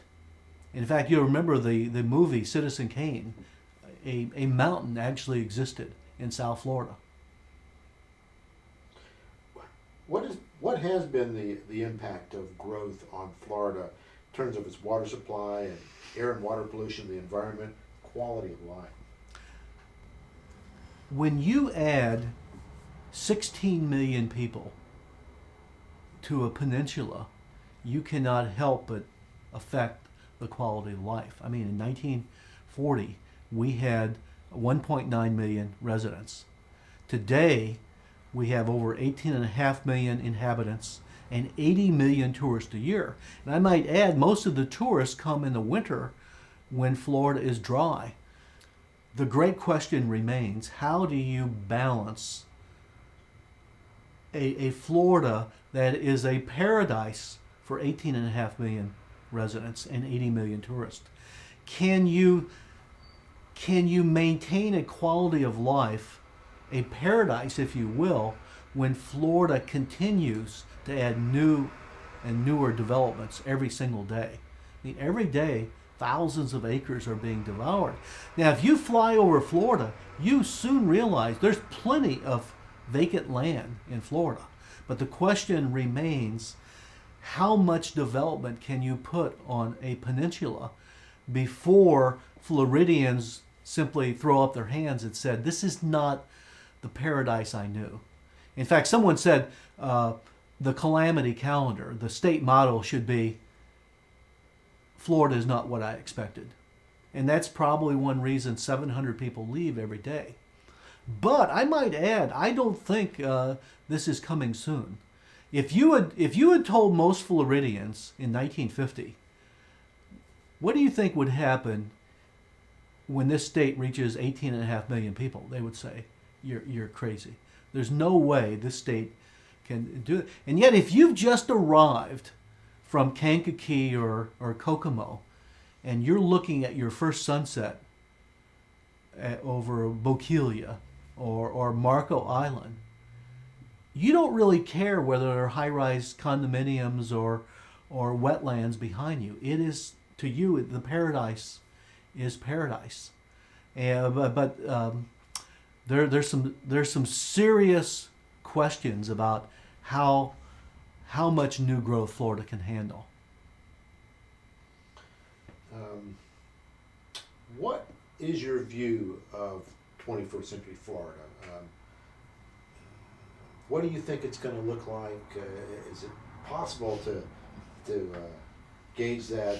What do you think is going to happen? Imagine if I were sitting here and it's 1945 and I was asked, what's Florida going to be like in 2007? What are some of the issues ahead? One of the issues I would say is that we've got too much water. How do we get rid of all this water? Unless you drain South Florida, people are never going to live in places like Dania, and one of the problems was he had too much water. So it's very difficult to predict the future in Florida. Certainly, I don't think there's any question. Most of the world would risk life and limb to move to Florida, to move to Kendall, to move to Cape Coral. This is still a dream state, even though we may cry Cassandra-like. This is not the Florida that I imagined. It's not the Florida I expected. To most of the world, this is still a land of opportunity, and there's something magical about Florida that they've seen in films and everything. Florida is going to be even more multicultural. It's going to have more immigrants. It will be more religiously diverse, I think. We face some staggering problems. In 2007, the problem of property insurance and property taxes may seem paramount, but I think in the long run, those are trivial compared to water. We have a state that half the state is water rich, half the state is water poor. There seem to be few easy choices about Florida. We're facing in 2007 the world's greatest experiment in environmental sustainability. Can you restore the Everglades? Can you straighten a river? Can you unstraighten a river? In the 1960s and 70s, we straightened the Kissimmee River. How foolish is that? How harebrained? And now we're spending billions of dollars to see if we can unstraighten it. We can put back oxbows and that. Some tremendous environmental challenges. Water is going to be one of the great issues. We're going to have better schools, better technology to create better jobs. I don't think we can live as a tourist state. Tourism is not a great economic foundation to build upon. It's environmentally wasteful. You create too many jobs with low benefits and low wages. We're going to have to create better jobs. Our children and grandchildren will have to be more creative and have better vision than I think we have. We sit in 2007 with memory still fresh of the hurricanes of 2004, still very fresh. And the question is the Florida dream vanishing? This is a question I'm often asked. There seem to be so many challenges, and I think the Florida dream will be reinvented by new generations. That if you're living in North Dakota or the Mesabi Iron Range and you've done well, I can't believe that significant numbers of Americans will not want to move to a saltwater condominium in Florida. I think the demand will always be great in Florida, even though there's tremendous challenges. I think that Florida still has a tremendous upside because the new people coming in 2007 and 2009 won't care if we're complaining about, boy, you should have seen this beach. You should have seen Paso Grill. when I was a boy in the 1950s. It was paradise. And now look at these high-rise condos. To a person coming fresh, Florida is still a dream state. It's still the salt water. It's still those grand dunes, those fabulous dunes of Northwest Florida, that Americans will rediscover those, I think. People, you look around and this is true of any place you go in Florida now. You see all these high-rises being built with no buyers for them right now. I guess it's safe to say that someday somebody's going to live in. We're confronted with many challenges. The most immediate being with the threats of hurricanes, with the problems of property insurance and property taxes. Who's going to buy these new condominiums? I tend to be an optimist here. Unlike many of my colleagues, I think new generations will discover Florida and reinvent it as a dream state.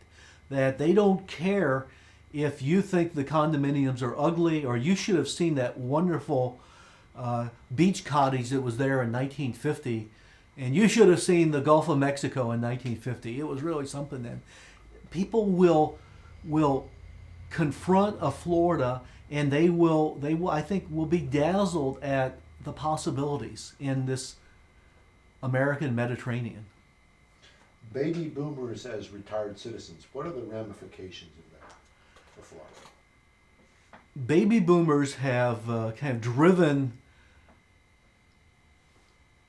since the first baby boomer in 1946, that age cohort has been probably the most significant in American history. We scream, we yell, we rock, and now the question is, what will happen when we retire? It's a huge demographic. I think it's 70 or 80 million of us will be retiring somewhere between 2006 and 2020. And the great question is, how will this affect Florida?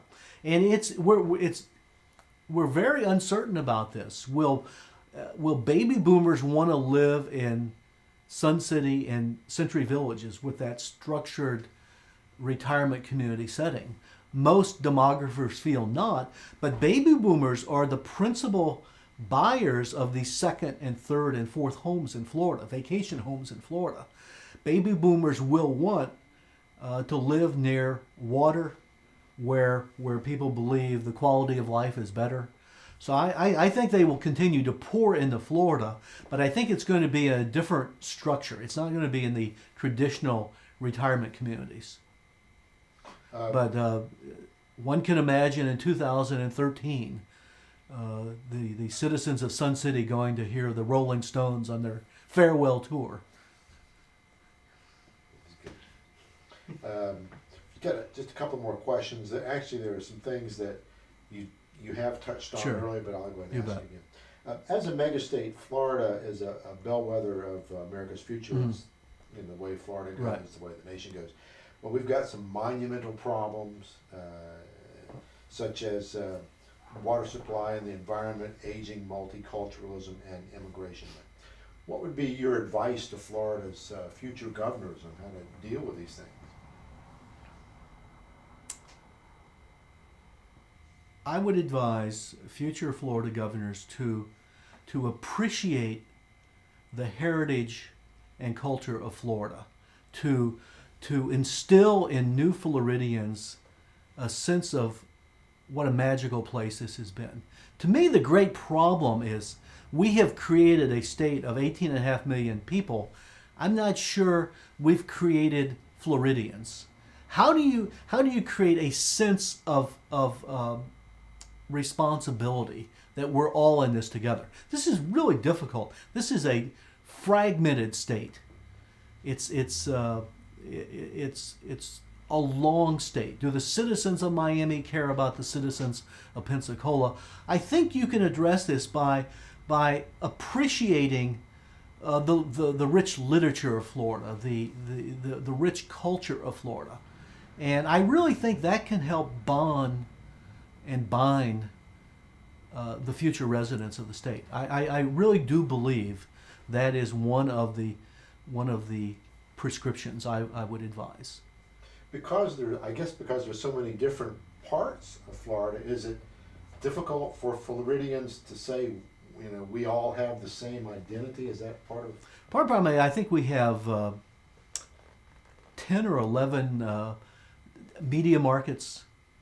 Again, the state capital, Tallahassee, is a day's walk from Thomasville, Georgia, and yet it's a day's drive, automobile drive, to Miami.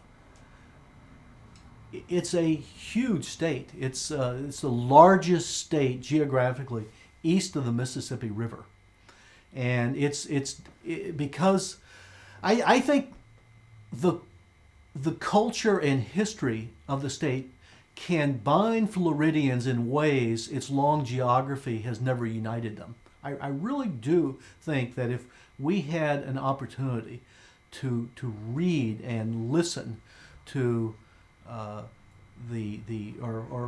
forefathers and foremothers, this would be a better state. Florida's ever-increasing population makes you wonder just how much more this place can sustain in population growth. Is it possible that this paradise that Americans discovered after World War II could in fact be in danger of becoming a paradise lost, and how could that happen?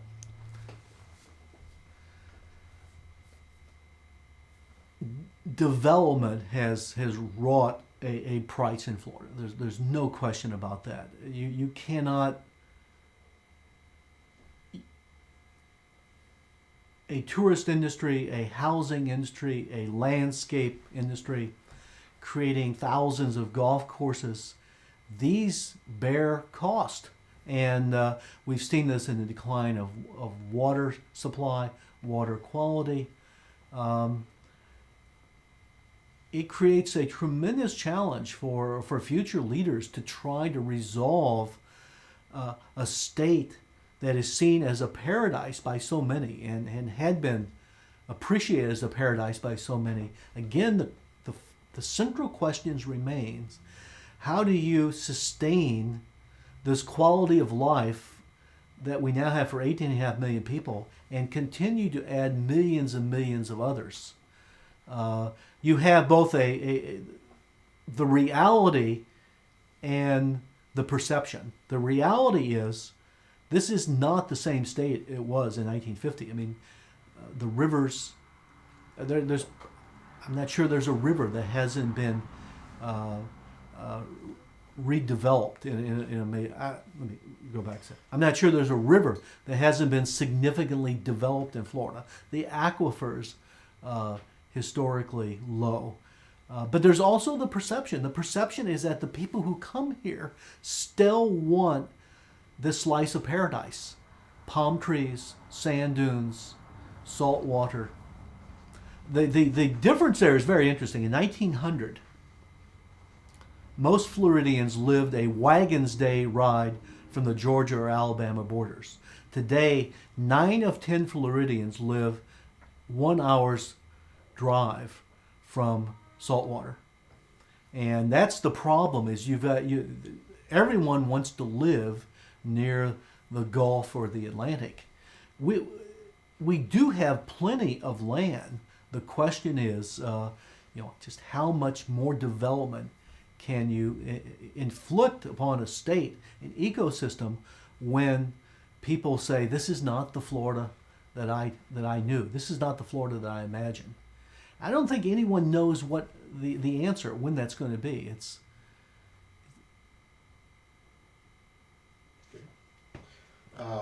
this is kind of going back to the first Sure. one of the first questions. When you think of Florida, what symbols, iconic symbols, come to mind to you? Florida is a state of symbols. I mean, you could pick so many. The orange grove, the air conditioner, the tourist theme park. Let me select a couple that wouldn't be evident. One, the mobile home. In a mobile society, in my mind, the mobile home and the trailer park are wonderful symbols of kind of a fading Florida. vanishing Florida. In 1950, it's almost hard to imagine how a retired mailman could move here in 1950, buy a trailer park on the water off a meager income. And stop me if you've heard this before, but every day the last 10 years, you read in the papers, another mobile home park has been sold and will be a high-rise condo. Another family-owned orange grove is going to be bulldozed away and will become a cul-de-sac. Another mom-and-pop motel. I think the mom-and-pop motel is also a wonderful symbol. Imagine 1950, coming here from Chicago, retired accountant, you purchased a mom-and-pop motel in Longboat Key. Does it get any better than this? You're on the water. It's beautiful. Palm trees. What has happened, though, since 1950?